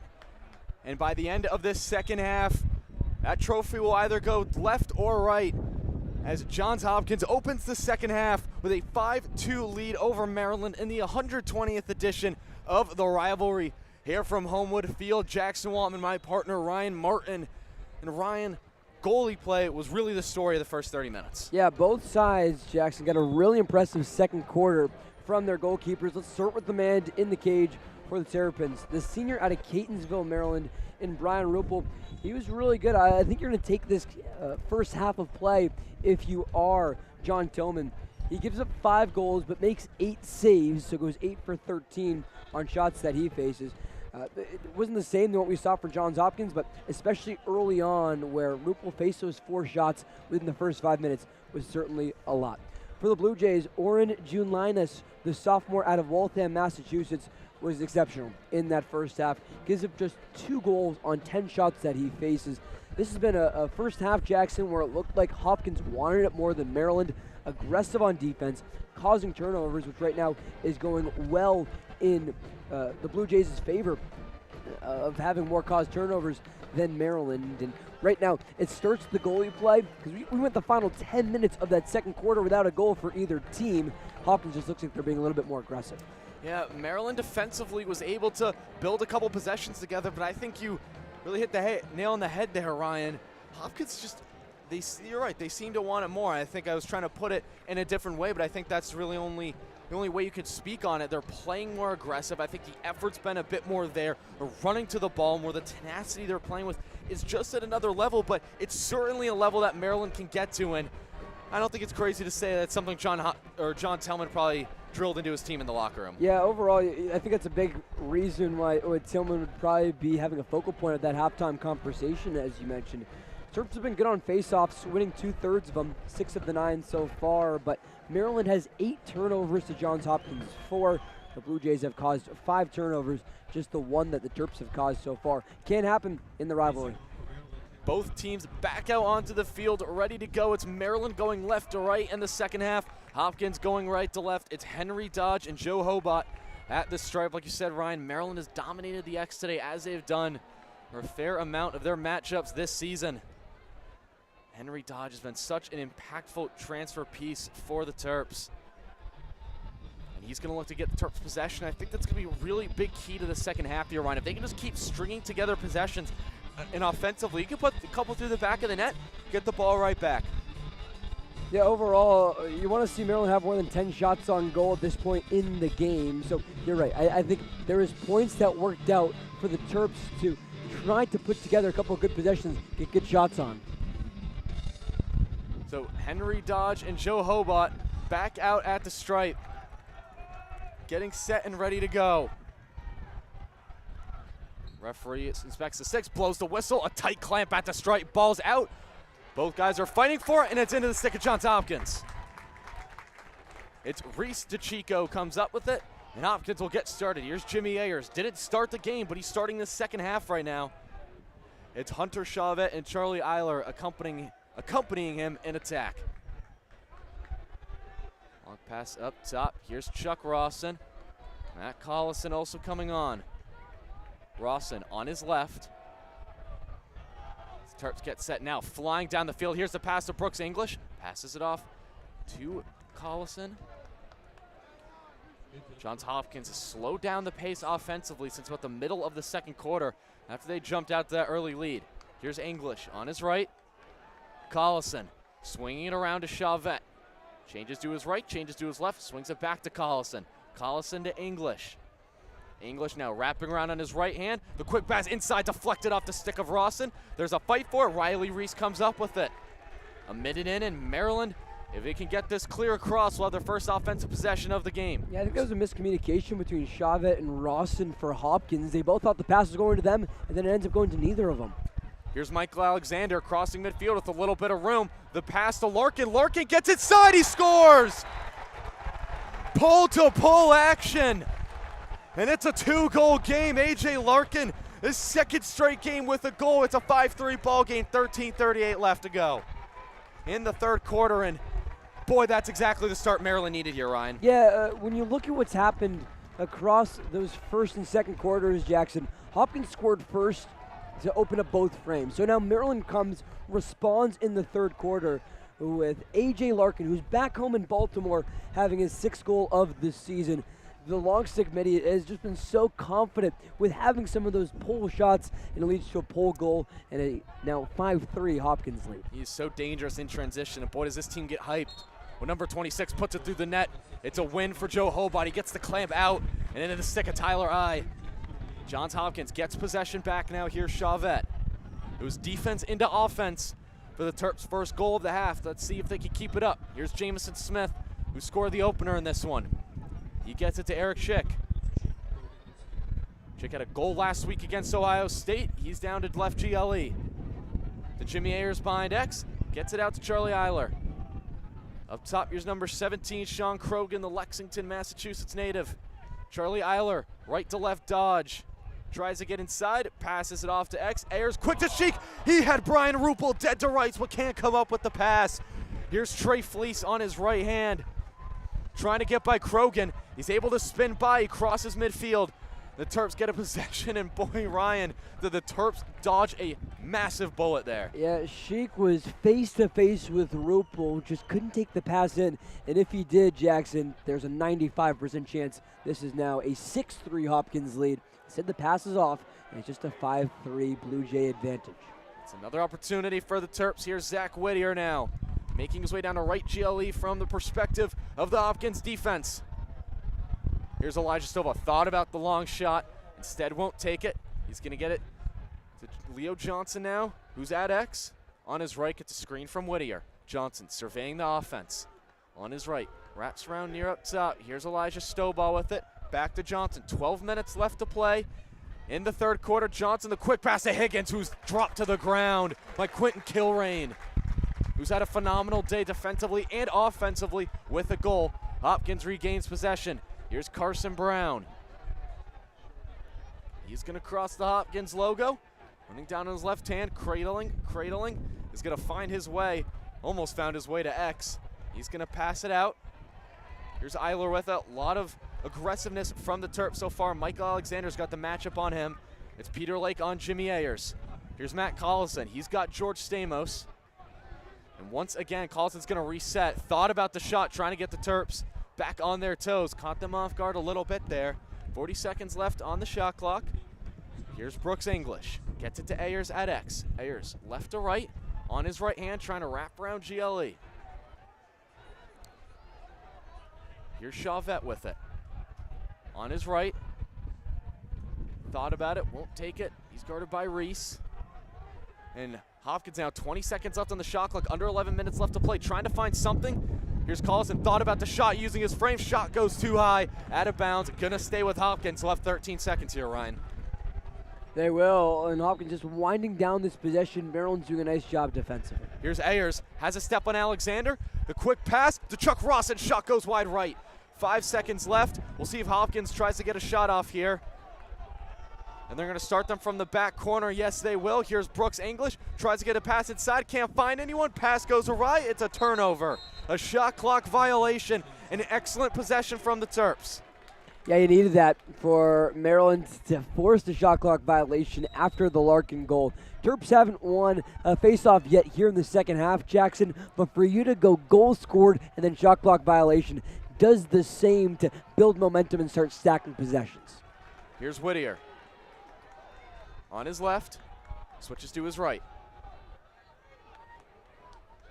Now on his left, right GLE, he's got a long stick matchup at Tyler I. Here comes Lyons to Stowbaugh. Stowbaugh to Whittier. Whittier passes it out. Pass can't get to Stowbaugh. It's going to cross midfield. Riley Reese is going to get a stick on it. Picks up the ground ball, flips it out. Ball's in the air, and it's picked up by Eiler. Eiler now. Hopkins with some numbers. Here's Jimmy Ayers. Ayers, the quick pass to Carmelo Pays. Can't get it to go. Another save from Brian Ruppel. Riley Reese has got it. He's going to flip it back. Michael Alexander stick, and Maryland's going to start there clear.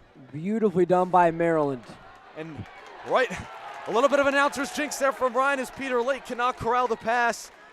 Now Jimmy Ayers has got it, 9.5 minutes left to go.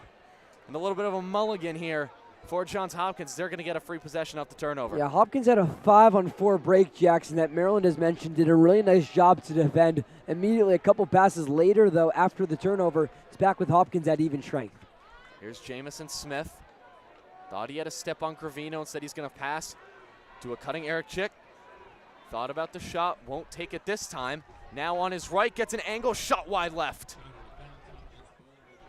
Hopkins with 9 minutes left on the dot in the third quarter. A 5-3 ball game. A Maryland goal that got them on the board from A.J. Larkin. Here's Eiler. Pass it to Cheek. Cheek trying to get the angle inside. He's quickly hounded by Trevor Owens. The pass out to Ayers. Here's Hunter Chavette. Pass inside. Trevor Owens hounding Cheek. Another wide shot. This time too high. Maryland recovering nicely. Hopkins has got 30 seconds left, but they're putting the pressure on. Here comes Hopkins wrapping around, another save from Brian Rupel. Sean Krogan tried to wrap around the right post and just could not get it by the senior goalkeeper, who's had himself a day. And Maryland once again on the clear. And now Hopkins has gone 17 straight minutes of gameplay, Jackson, without a goal. Rupel's up to double-digit saves with 10. Defensively, Maryland has really shaped up. Here's Reese trying to find an outlet. He's going to find that outlet in James Gardiner. Sophomores come off the bench 10 times this season. Here's Spanos to Jack Schultz. Spencer Ford also checking in for Maryland. Here's Schultz now on his left at GLE to X. That's where he'll find Spanos. Spanos to Schultz. Schultz dodges to his left, gets it to Aiken. Aiken to Braden Urksa. Urksa inside, Spanos at X again. Maryland's got 25 seconds left on the shot clock. Spanos trying to body his man inside, instead loses the ball on his own. And Orange Jelinas is able to get the ball into the crease. And Spanos thought he was going to big body the Hopkins defense, instead loses the ball, and Hopkins has got it now on the offensive end. Yeah, you want to see a better play for your number one, where he has a caused turnover there with Spanos. Chuck Rawson thought about the shot, the quick shot from Chavette, top left wide. 7:18 left to play here. Hopkins taking a lot more shots than Maryland, but it's the Terps with the lone goal in the third frame. Here's Charlie Eiler. Now slowing things down offensively. He tosses it up to Brooks English. English to Collison, who's got A.J. Larkin matched up with him. Collison gets to his spot. On his left, dodges to his right. Collison shoots deflected off the body of Larkin. That's going to go out of bounds, staying with Hopkins. And John Tillman is not happy, along with defensive coordinator Jesse Bernhardt. They thought that A.J. Larkin was closest to that one, or that it went off Matt Collison. Larkin gave it a dive. Rupel went on to a full dive, too. It's still with Hopkins, though. Here's Charlie Eiler getting downfield. A quick slide from Lake and Alexander. That was Larkin in Lake. Top now, here's Hopkins. Here's Chavette. Single hand right dodge. He cradles it. Spins back to his left. 10 seconds left for Hopkins to do something here on the shot clock. They have room to get something off here. Here's Collison, 4 seconds left. The pass inside, Chuck Rawson. Peter Lake overcommitted on the pass.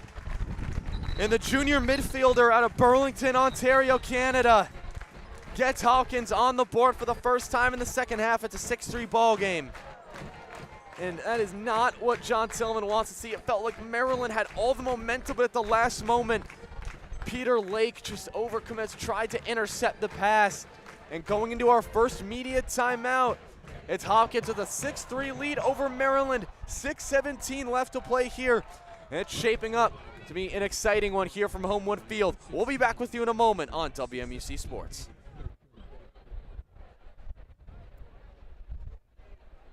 At this time, we'd like to recognize the members of the Johns Hopkins class of 1976. They celebrate their 50th reunion. Members of the class of 76, please stand. Let's all your round of applause to celebrate the members of the class reunion this weekend, class of 76 from Hopkins Field.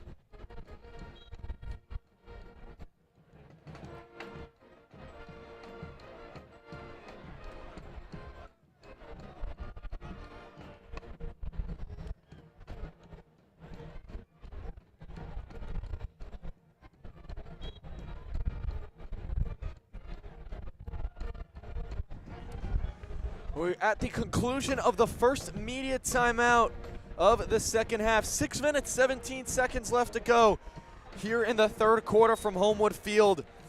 Chuck Rawson, that's his 17th goal of the season to re-extend the Hopkins lead to 3.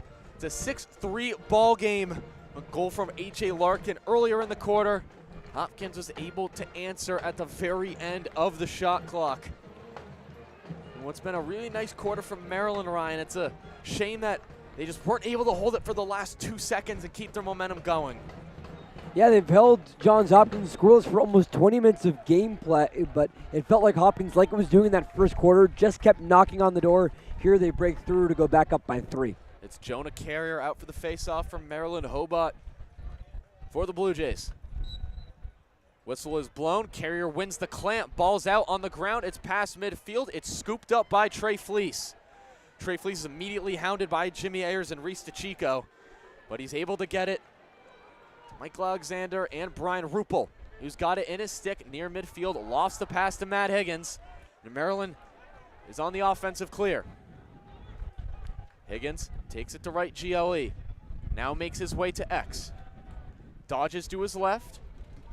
Comes back around. Passes it off to Zach Whittier. Eric Spanos tapping his helmet, trying to call a play for the offense. Here's Chris Lyons on his right, quickly double teamed. Passes it down to Braden Urksa at X. Urksa on his left. Cuts back to his right, gets it to Lyons. 5.5 minutes left to play in the third frame. Here's Lyons trying to wrap around X. He shoots, he scores! A quick answer for Maryland. As a graduate transfer straight out of New Haven, and Yale University nets his 16th of the season. Maryland's right back in this one, 6-4. That's just well done with spacing awareness by Chris Lyons. Works around left GLE, finds himself a better angle, and then just ducks it into the bottom left corner past Julius. A good response for Maryland after the goal by Hopkins and Rawson. Terps again keep finding their way back into it.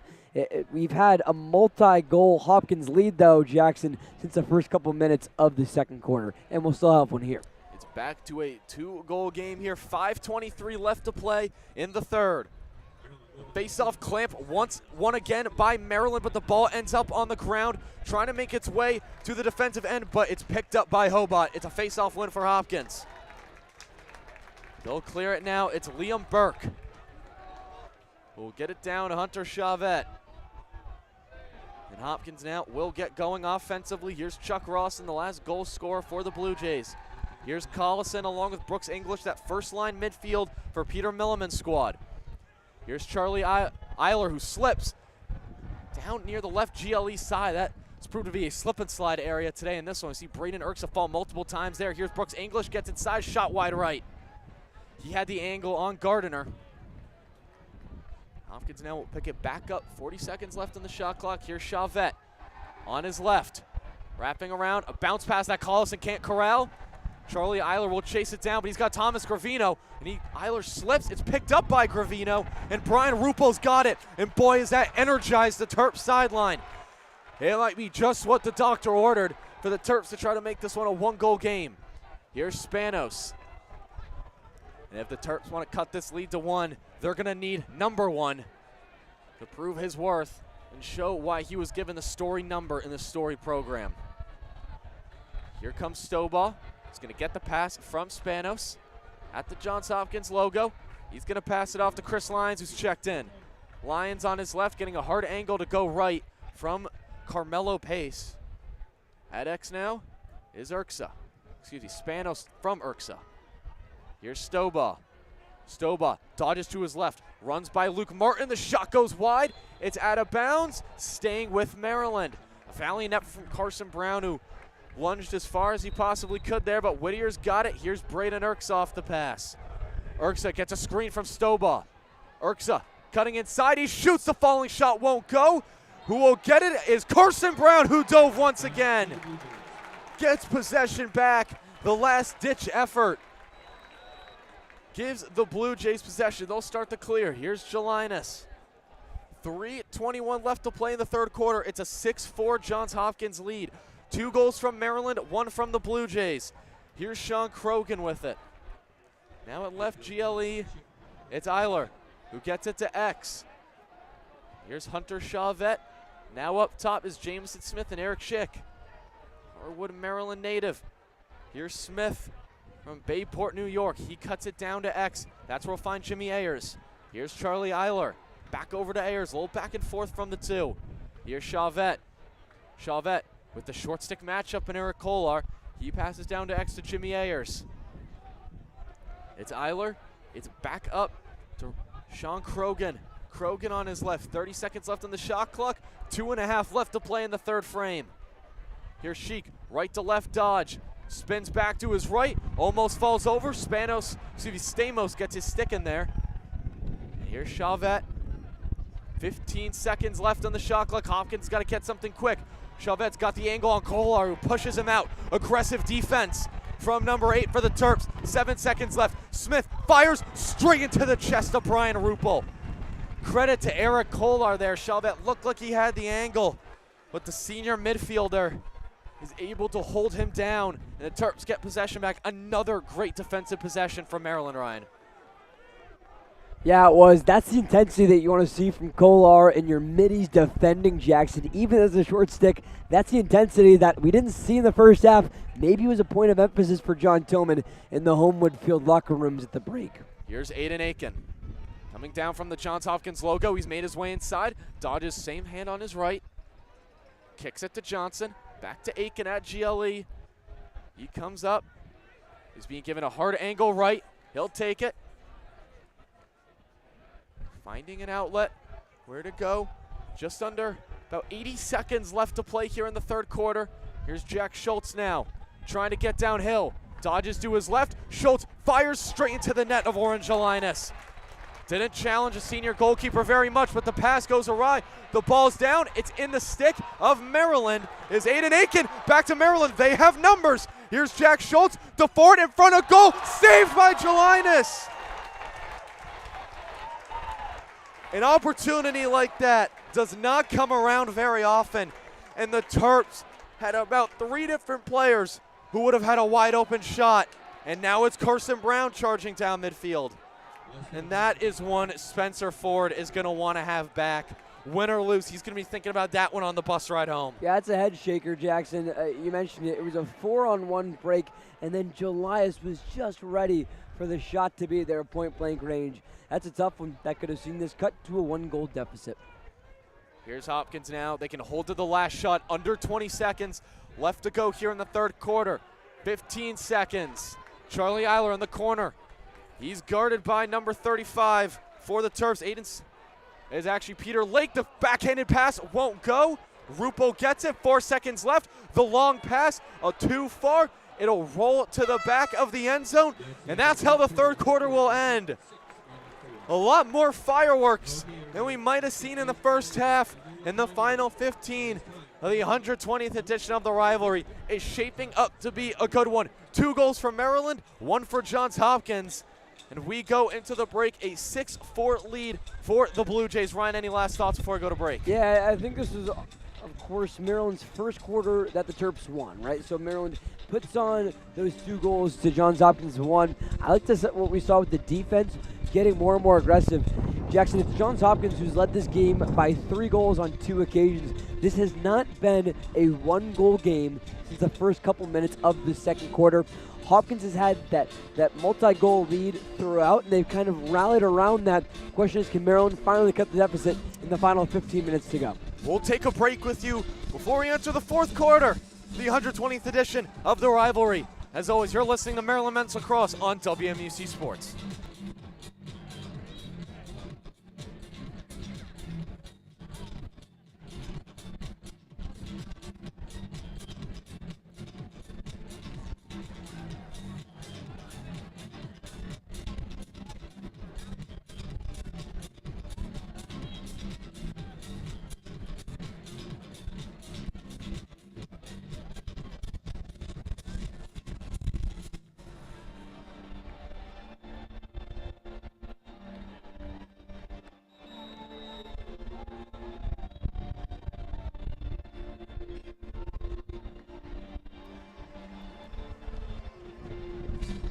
As it feels like it happens every year when these two teams meet, it's Maryland and Johns Hopkins playing into the fourth quarter, the rivalry. Its 120th edition has its final 15 minutes here from Homewood Field with a 6-4 Johns Hopkins lead.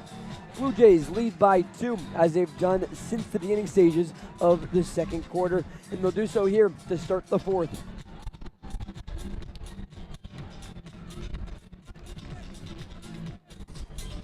Johns Hopkins leading Maryland 6-4 entering the fourth quarter here at Homewood Field. Final 15 minutes as the Terps look to come back from this 2-goal deficit. It's a packed house, just as it is every year for the rivalry. So happy to be here at Homewood Field for you on WMUC Sports. Alongside Jackson Wantman, I'm Ryan Martin with you. So glad of your contributions, WMUC, our GoFundMe and travel account to make this possible. Fourth quarter starts with Maryland going from right to left, Hopkins left to right. It's Dodge in the middle for the Terps, Obot for Hopkins, and this one off of the violation against Obot will go to the Terps. Maryland trails Johns Hopkins 6-4 in the final 15 minutes from Homewood. Early possession right here for Maryland could prove vital. They can make this one a 1-goal game early. It changes the complexion of this game. Zach Whittier from left GLE. He's 1-goal scorer. Over to Leo Johnson. He's another on right GLE. Pass over to Chris Lyons. Lyons works right side. Back up top to Whittier. Straight away. Now left side to Spanos. Spanos finds a cutting Urksa. Left GLE. Works it back over. Right side up top to Whittier. Whittier takes the right screen from Stobaugh. Now works backwards to Stobaugh with 45 on the shot clock. Spanos, left side, thinks left, now spin moves right. Over to Stobaugh. Works cradles on his left hand, fires, but it's too high over the goalie in Oren Julinus. Leo Johnson's the closest one to it. They'll start the possession in a 6-4 JHU lead. Johnson, spin move left side. Works left GLE with the Terps trailing by 2. Back up top to Spanos. Works it right side to Stobaugh. Stobaugh to right GLE. Wraps around to the X with Lyons. Lyons works left GLE. To Spanos with 15 on the shot clock. Thinks right. Moves his defenders down. Swim move. Puts it down to shooting and scoring is Eric Spanos. Spanos is down. Maryland's bench backs up. It looks like it'll be a goal that counts for Maryland as Spanos is slow to get up. A 6-5 Hopkins lead, 13:47 to go in this game. He's walking a little gingerly right now, Ryan, but what a goal from Eric Spanos. Hasn't gotten on the score sheet today. Takes matters into his own hands. Didn't matter how many defenders Hopkins threw at Spanos. He was determined to put that one through the net. So impressive to get that shot as he's falling down and being pushed from the back. That's a huge early goal for Maryland. Spanos favoring his right elbow will put on both of his black gloves again. Of course, Spanos had a couple of those leg injuries. It's caused him to miss 4 games. But now Spanos has goal number 20 on the season. And for the first time since early in the second quarter, it's a 1-goal game. Hopkins will win the face-off and work from left to right in a 6-5 Blue Jay lead. Johns Hopkins has led by as much as 3 goals twice. Maryland cuts the lead to 1. Here's Hopkins, works it left to right with Carson Brown, and he'll pass it now over to Hunter Chauvenet. And Hopkins now, they've been slowing the pace offensively this whole game. I think you're going to see a lot more in this half, but at some point you might want to pick up the urgency. It's only a 1-goal game here now, Ryan. Maryland is right on the doorstep. 6-5 Hopkins as Collison brings it right GLE behind cage now to Brown.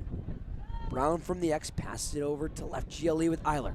Eiler working on Peter Lake, has to pass it out to English into Chauvet.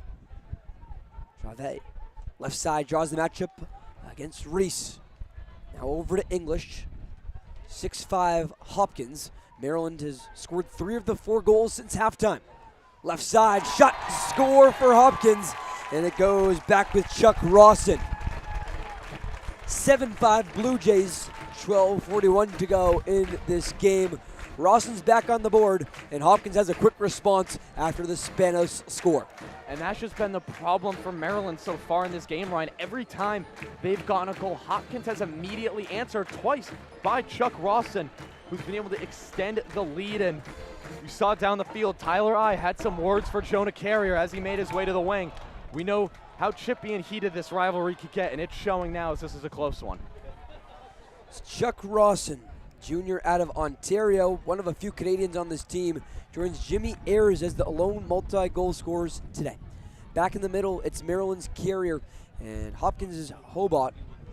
Carrier will win this one back for the Terps, who have won 9 of the 16 faceoffs today. 7-5 Hopkins, 12:30 to go in this game. Blue Jays back up by a multi-goal lead, as they've done for a majority of this game. Terps with it offensively. What do you got to see differently out of Maryland right now? I think Maryland really just needs to feed into their offensive sets. We saw last week against Rutgers, the plays that they drew up were executed perfectly, and it worked so well. I think if you're Maryland right now, you don't have to be desperate. It's a 2-goal game, 12 minutes left. Stay in yourself, play the offense that you know how to play. Get Eric Spanos involved. Spanos is in this possession after being hurt and scoring the goal. Here's Zach Whittier. Maryland goes right to left in a 7-5 Hopkins lead. Back to the X with Higgins. Jukes goes right GLA. Pass to Whittier. Now Spanos works it to Lyons on the left side. Lyons cradles left side, shoots right, but it's off. Save made by Julius. Loose ball picked up by Maryland with a fresh 60 on the shot clock. Lyons just didn't really have the angle there. Shot it about as good as he could have, though. A nice save again by Julius. Higgins works from the X, and it's a 2-goal Hopkins advantage. Urksa left GLA.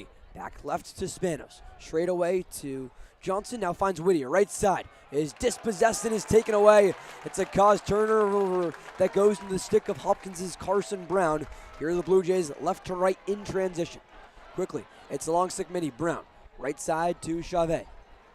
Everyone on the Hopkins bench puts up both of their hands, telling Chavez to take a second as Hopkins settles things down. 7-5 Blue Jays with 10:55 to go. And Carson Brown has been all over the field today, making plays on the defensive end, getting out in transition past midfield. He's been a big factor for the Hopkins lead so far. Gets it to English, who's controlled by Gravino, and they're going to say it's a whistle against English. Goes back to Gravino in Maryland. Here's Gravino. Passes it to Whittier as the flags fly. Delayed penalty against Hopkins. Terps will be man up in a second, but for now it's Spanos on left GLA. 7-5 Hopkins with 10:25 to go in this game. You have a free possession here. Use that to your advantage if you're Maryland. Terps bring in Spencer Ford and Aiden Aiken. Here's Aiken on the left side. Has a screen from Gravino. Use it towards left GLA. Works at the X to Spanos. Spanos opts to go right GLA. Puts a shot on. It's off of the goalie Julius. It's saved away, and now the flag will come into effect. It's an offside against Hopkins, a technical foul. That puts Maryland on the man advantage just for 30 seconds. 7-5 Hopkins, 10:07 to go in this game. Blue Jays have led by as much as 3 goals twice. They've held this multi-goal lead for a majority of this afternoon in the 120th edition of the rivalry. Matchup between Hopkins and Maryland that's been played annually since 1924, just 3 years of an exception, in 1944 and 45 because of World War II, and in 2020 because of COVID-19. Elijah Stoban, sophomore, has it on the far right side. He'll start with it on the whistle in a 7-5 Hopkins lead. Got 10 minutes and change to go here. Maryland has gone blow for blow with Hopkins. A big opportunity here for the Terps. If I'm Maryland, you want to get this ball around quickly. 30 seconds will go by fast if you don't use it efficiently. Terps have already won a share of the Big Ten title. They want to win it outright and be the lone team to do so. A loss here would mean a 4-way tie for the conference winner. Stoball back to Spanos and a 2-goal lead for Hopkins. Pass left side, Urksa backs up, spin move, and it'll go back to Lyons. Spanos has it straight away. Over to Lyons again. Spanos thinks shot, instead passes right to Stoball. Right GLA, quick passes forward. His fire is blocked away by Julius. He'll leave it right there as the Hopkins goalkeeper has now 13 saves on the day. Maryland penalty is released, and we're back to even strength in a 7-5 Hopkins lead. Couple really nice looks from Spencer Ford today, 2 that he knows he probably should have. Final 9:22 left in this game. Hopkins clings to a 2-goal advantage. Hopkins now, they are really going to slow this pace. If you're Maryland, you might, not right now, but I would say once you start hitting the 5-minute mark, if it's still a multi-goal deficit, you might need to start being a little bit more aggressive defensively. That makes a possession like this huge for both sides. This next goal is going to be a big swing for either side. English, right GLE, defended by Lake. Gets it to Eiler. Now a pass to Rawson. He's got 2 goals, including the most recent one for Hopkins. Guarded by Stamos. Ops the cradle at right side. Ball pops up for a moment, but back into the white twine of Rawson. Pass into the left side, into the stick of English. Cradles right side, now goes left against Kolar. Pass over to Collison. He tries to step into one. Works inside, crease low, and finds a goal bottom right. Matt Collison loses the stick on the underhand shot, but it doesn't matter. He goes bottom right to an 8-5 Hopkins lead with 8:28 left to play. That's the signs of a early dagger for the Blue Jays. Yeah, that's a tough one for Maryland, especially in which the fashion that Collison scored. Just got to the net at will. He gets past Kolar. He's able to get inside. He gets by Reese, and then as Maryland's defense continues to be all over him, all he needed was his right arm and his right hand with his stick to get it by Brian Ruppel. And you're right, Ryan. With the rate at which this game has been played and the rate at which goals have been scored for Maryland, this is a brutal one for the Terps. Matt Collison, the senior out of Ontario, who's earned All-American honors in each of the last 3 seasons, has his first goal in 3 weeks. But they're going to take a look at this. It's Maryland head coach John Tillman. He'll throw out the challenge flag and want to have a talk to see if this should be a goal for Collison. What'd you say? Yeah, well, I think what John Tillman's looking at right now, maybe to see if there's some sort of offensive foul, offensive penalty there. It doesn't look as if Collison ended up in the crease at all, so I'm not sure that's what they're looking at right now. But, I mean, if you're John Tillman, you might as well throw this challenge flag out. I know it's a little early in the 4th quarter, but we'll see. The refs are talking. It looks like head referee was just talking to Tillman. Now he's talking to Peter Milliman. John Tillman has dropped his iPad, dropped about his 20 pages of white notes. And he's got both of his hands on his hips to talk with the referees who also work with Hopkins' Peter Milliman. Now Milliman puts both of his hands in the air. He's frustrated and no one's too happy with how this call's going right now. No, nobody's happy about anything right now. We're trying to get a read on this, but I think we have a call in a minute. And now it looks like the referee is going back to talk to the Maryland coaches. Maryland Director of Player Development and one of the best goalies in collegiate lacrosse history, Logan McNaney, now a Maryland coach, holds the iPad, hands it back to Tillman as the referees are going to converge about this. Again, the call and decision right now is to see if that should be a goal for Collison. It will be. 8-5 Hopkins, 8:28 left to play. Dodge in the middle for Maryland, Hobart for Hopkins. And in the middle, it's won by Dodge. He goes off. Maryland goes from right to left, again trailing by 3. Terps need a response, and they need one quickly. 8-5 Hopkins, as Maryland works with it on the attack to Chris Lyons. He'll work from the midfield. You said it, Ryan. I think a goal within the next minute or 2 here would be huge for Maryland, and then you really have to turn up the intensity. Urksa left GLE to Lyons at the X. Draws the matchup against Calhoun, goes right GLE, back over to Whittier, in a 8-5 Hopkins lead.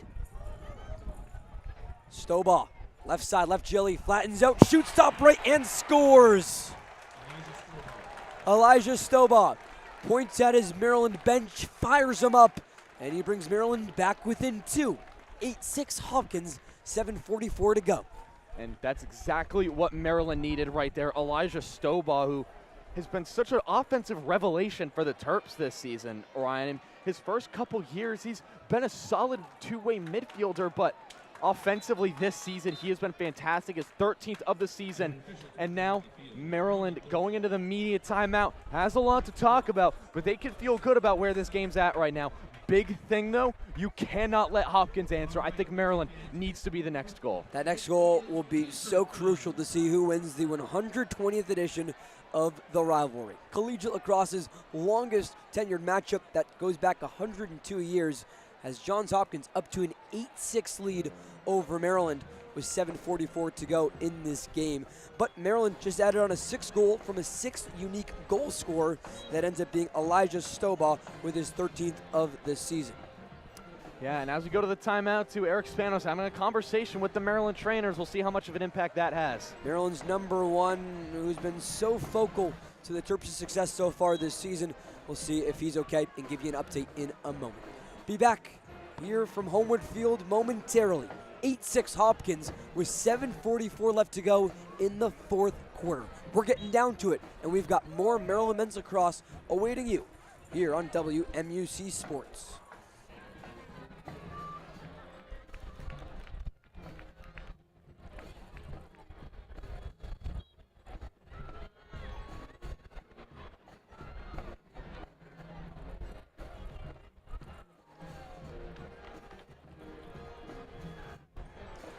Back from Homewood up in Baltimore. 7:44 left to go in the rivalry.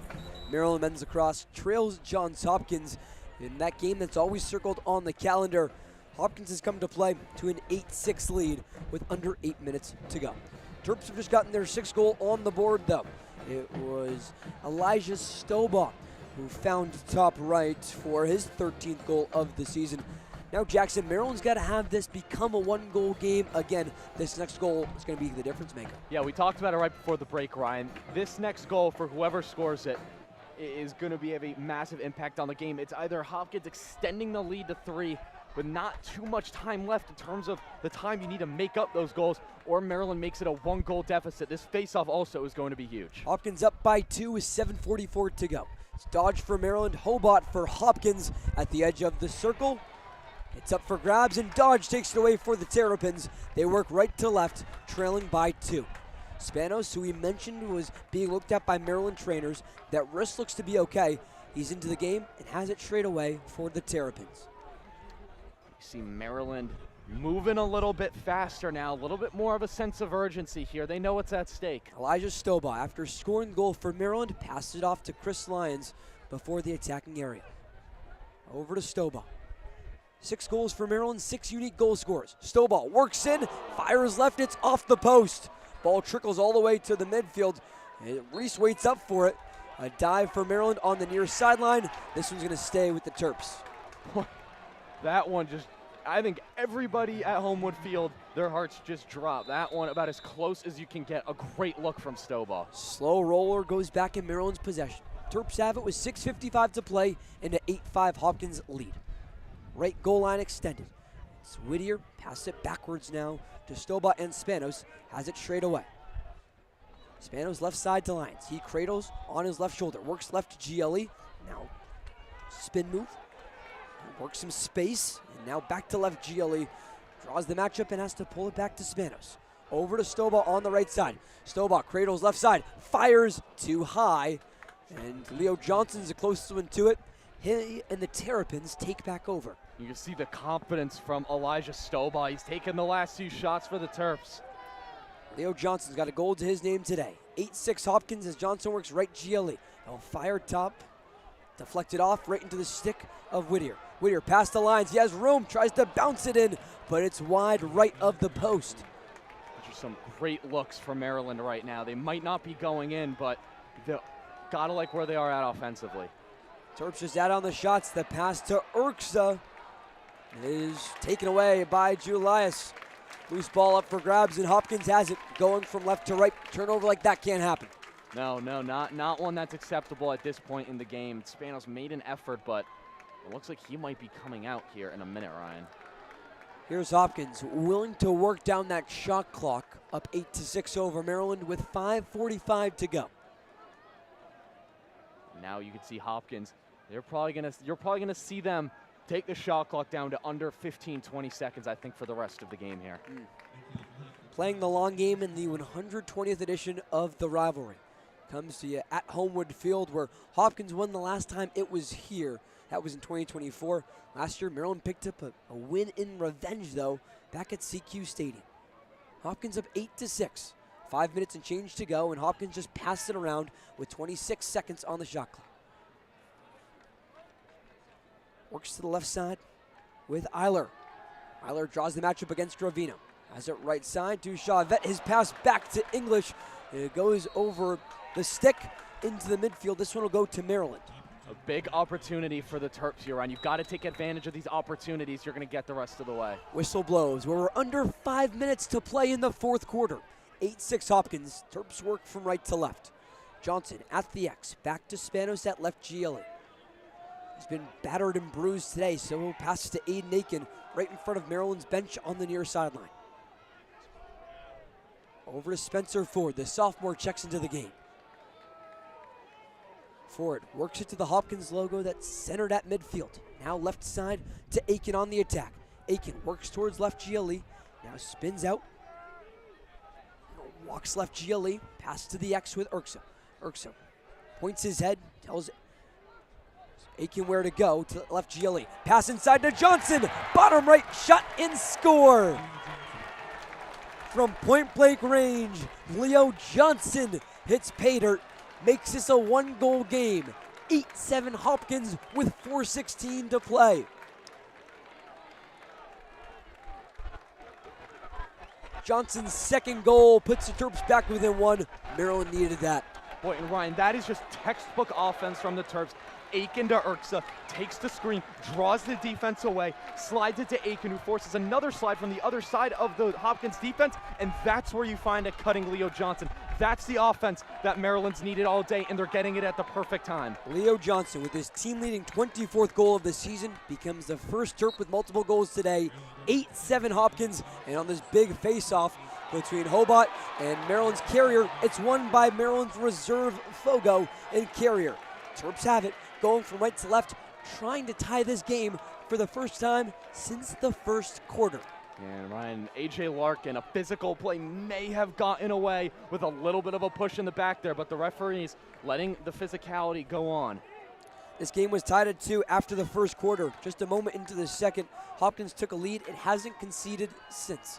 8-7 Hopkins with 3:40 left to go in the rivalry. Terps out with Lyons. Works from right GLE, has a double team, back to Spanos straight away. Over to Stobaugh, left wing. Stobaugh, spin move, cradles left side, back up top to Spanos, now with the right side with Lyons. Right GLE to Johnson after he just scored his second of the game. Johnson finds a cutting Spanos, the shot bottom left, it's off the post, and Hopkins takes it away. Ball up for grabs, but it's into the stick of Calhoun. Hopkins has it from left to right. That's a big defensive possession after the Maryland one faceoff. Another phenomenal save by Orange Linus. A great look from Spanos. A great passing cut sequence from Maryland right there. But, you know, these goalies, Ryan, they're making the plays when they need to. That's a great save. Orange Linus up to 14 saves, while Maryland's Brian Ropel, who we haven't had to mention in a little bit of time, has a dozen of his own. 8-7 Hopkins with 2:45 to go in this game. This could be a possession that defines this 120th chapter of the rivalry. Hopkins has it from left to right with 36 seconds on the shot clock. Hopkins leads 8-7. A shot bottom left in the score for Collison. You thought Hopkins could just wind down the clock, and right when you least expected it, it's Matt Collison who has his second goal of the game. Finds bottom left, and it's 9-7 Hopkins with 2:28 to go. And I just don't think Brian Ruppel was ready there. Ryan, I think that Collison, you could see he was on his left hand, kind of crowded by some Terps, but he saw an angle, took matters into his own hands, and at this stage of the game, 2 goals feels like 5 goals, 6 goals. You feel like you have such a higher mountain to climb, and even though Maryland was able to get 2 back, you see Hopkins is just able to keep answering the call. 9-7 Hopkins with 2:28 to play, so the whole focus goes to the faceoff X. It's Carrier again with Hobart. Goes Hobart's way, and after he scores the goal, it's Collison who comes up with it. Here's Hopkins from left to right. They win the faceoff, up 9-7 over Maryland with 2:15 to play. The last thing you wanted to see if you were a Terp fan. No, and I'm a little, I don't want to say perplexed, but I'm not really sure why you don't send out Henry Dodge there, Ryan. That's been your guy this season. I know him and Carrier have switched off this game, but in a big moment where you need a face-off win, I feel like you've got to send number 40 out there. It was Carrier who John Tillman put at the face-off X. There was no face-off violation or any reason why Dodge wouldn't be eligible to be in the middle. 9-7 Hopkins, a minute 45 to go. 40 seconds on the shot clock, and maybe Hopkins starts to wind this one down more. Yeah, and Maryland's going to need to be ultra aggressive here on defense. You don't have time to let Hopkins drain this clock. We might see Brian Ruppel come out of goal soon too, Ryan. We'll see. Hopkins up by 2 with 90 seconds to play. It's with Brooks English. He has it right by the Blue Jay logo at midfield. Now works on the far sideline with the Hopkins faithful in baby blue behind him. Works inside, pass to Chavette, up for grabs, and at the crease, Ruppel falls on it. Maryland's got to move from right to left now. After the turnover, 70 seconds to play and a 9-7 Hopkins lead. Over to Cravino. He's got a sprint GLE to GLE, and he does just that. 5-on-5 break. Gravino. Pass right side to Larkin. He steps into one, misses bottom right. Off the post, and Johnson's the closest one to it with 53 seconds to play. And Orange Linus has just had a monster game. He has been a brick wall in the exact moments Hopkins has needed him to be. 15 saves now for the sophomore out of Waltham, Massachusetts. Timeout called by Johns Hopkins. Their bench empties on this timeout called by Peter Milliman. They empty with some energy too. Hopkins leads Maryland 9-7 with 53 seconds left to play. Hopkins can start to smell it here from Homewood Field. Yeah, and I think that's why you're seeing this energy here, Ryan. They can start to really feel it. And look, these rivalry games, when they're at your home stadium, you feel it even more. We saw it last year when it was at Sekou Stadium when Maryland won 11-8. Hopkins stayed in the game, but Maryland used their momentum and used the crowd. And like you said, every time Maryland got those 2 goals, and it felt like the energy had shifted to them. But then Hopkins, Matt Collison just quickly reminded them, just like that, of where this game stands, and almost another kill shot that just really juiced the sideline for the Blue Jays. And right now it's just felt like Maryland has been climbing up a mountain really the entire game. You thought they were maybe gonna get sort of to the top there figuratively when they had that 1-goal game, but I mean, I know you can probably agree with me on this too, that Orange Linus has been the MVP so far in this one. The saves he's made, Spencer Ford had him dead to rights. We saw another shot from Ford, Larkin, and Spanos, where they've had just a clear look and a really nice shot. They've put it in the right spots. They haven't been bad shots at all, but Jelinas has just really been at the top of his game today, and it's what's kept Maryland at arm's length. 15 saves today for the sophomore goalkeeper, Jelias. And he's got Johns Hopkins to a 9-7 lead with 53.7 seconds to go. It comes to you here with Maryland Men's Lacrosse on WMUC Sports. We'll keep it right here. Thanks so much for being with us on WMUC. We're the official student radio station of the University of Maryland. We'll have athletics for you for the rest of the academic year. Maryland heading to the Big Ten tournament, then in position to host NCAA tournament games depending on the Big Ten playoffs. Softball, women's lacrosse, all coming to you, and we appreciate you supporting us financially and with your viewership here on WMUC Sports. Back into gameplay. Final 50 seconds in a 9-7 Hopkins lead. Terps need a goal fast. Eric Spanos, right side pass to Johnson. He dekes, fakes, goes bottom left, and shoots and scores. Leo Johnson's got a hat trick. Works a pass up to the top left corner. Jackson, don't blink, but it's 9-8 Hopkins now. 40 seconds and change to go. A quick response from Maryland, exactly what they needed. 13 seconds, and Ryan, this is the biggest face-off of the game. We're seeing Henry Dodge come back out. Maryland wins this.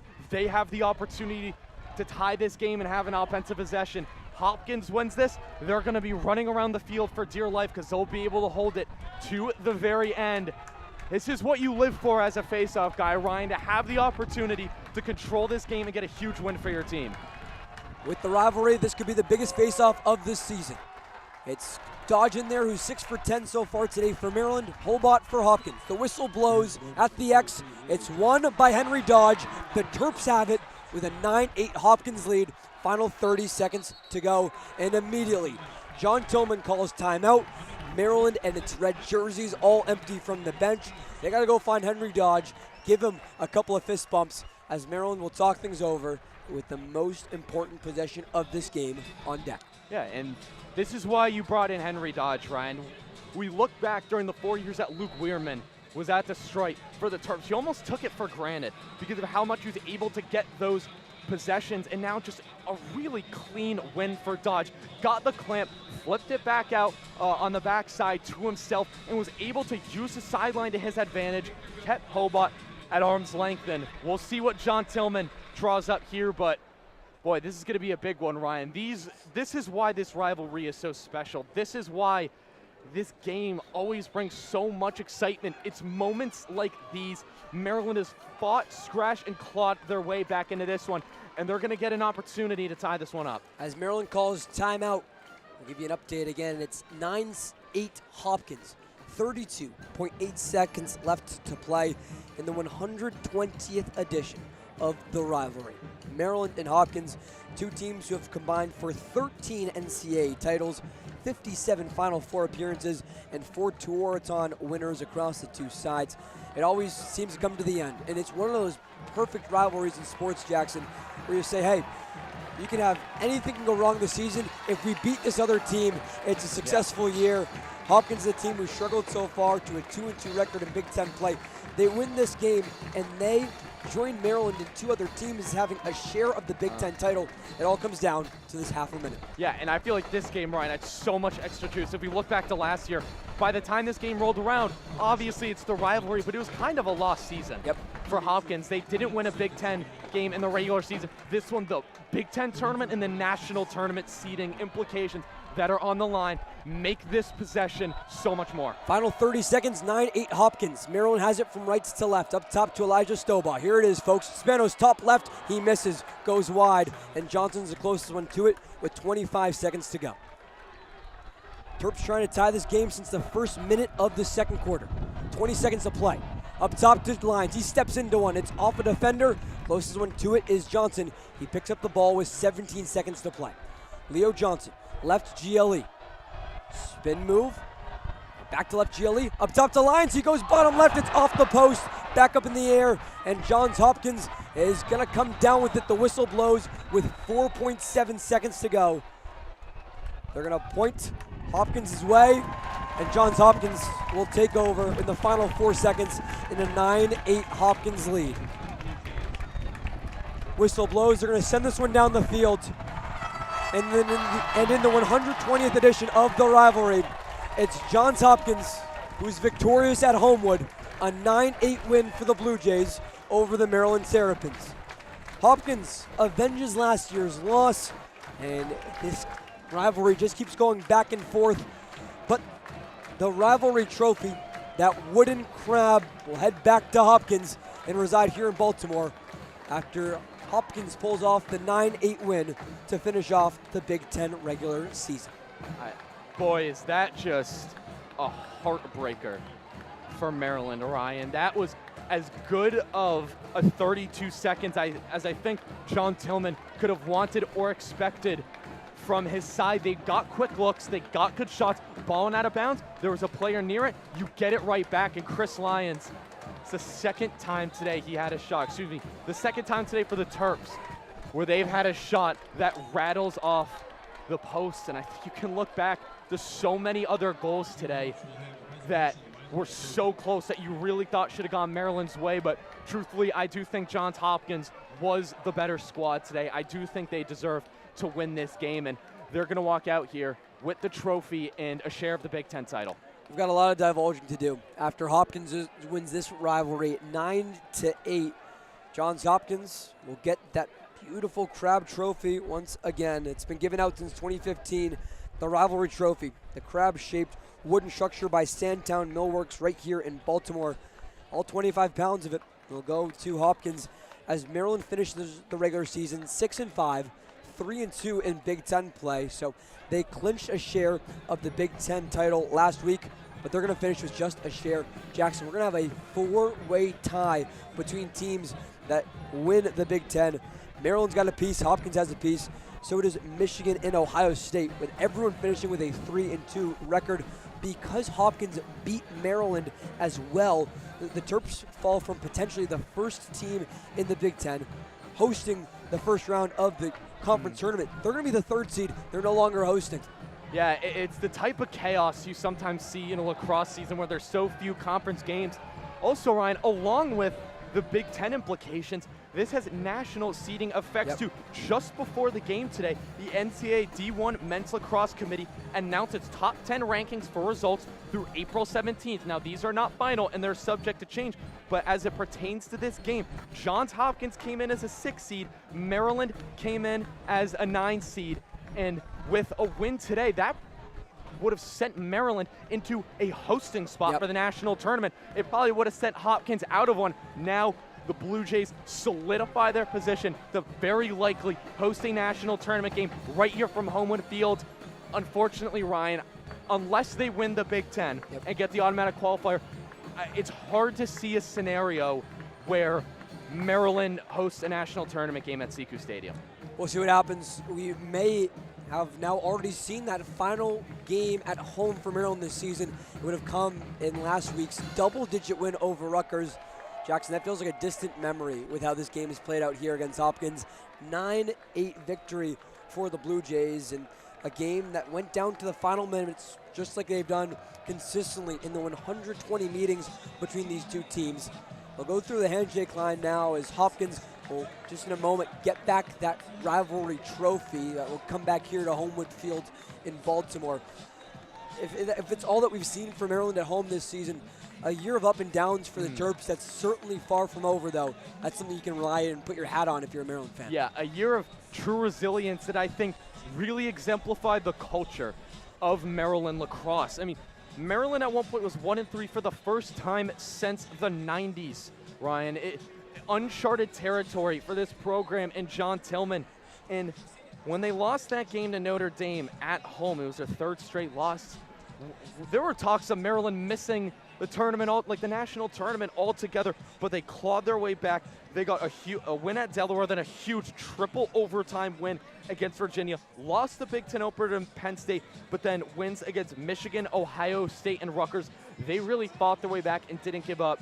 John Tillman multiple times has talked about how this locker room never wavered and their chemistry and the resilience never left. And look, it's going to sting. There's no amount of silver line that's going to take away from the sting of the team in white on the other sideline raising that Crab Trophy and knowing the implications of what's going to happen in the Big Ten and national tournament. But one thing's for certain, you can never count out John Tillman and Maryland lacrosse. We'll have to see what happens with Tillman. May is right around the corner for these teams, and Maryland still controls its own destiny. You got the Big Ten tournament, NCAA tournament that Maryland found itself on the outside looking in, winning 5 of the 6 games before this game. They win 5 of their final 7 games to end the regular season. It means that Maryland still has a lot to play for. But this was a fun day at Homewood, our first experience here on the road for the rivalry, and they brought it here to Baltimore. Absolutely, one of the iconic venues in lacrosse as a sport, let alone college lacrosse. I know as a big Lax guy, super, super cool and super grateful to get to come here with you, Ryan, and be a part of the best game, I believe, in the sport of lacrosse, professionally and collegiately. Just a great day. I mean, we felt the energy from when we arrived 2 hours before the game to now. No one would rather go up I-95 with the new partner. Absolutely. And as we wrap it up here, it's 9-8. Johns Hopkins wins the 120th edition of the rivalry, sends Maryland to finish the regular season 6-5, 3-2 in Big Ten play. They have a share of the Big Ten title, and they'll share it with Johns Hopkins, who moves to 8-4 on the season. They'll also finish 3-2 in conference play. Johns Hopkins victorious by a 9-8 score. Thanks for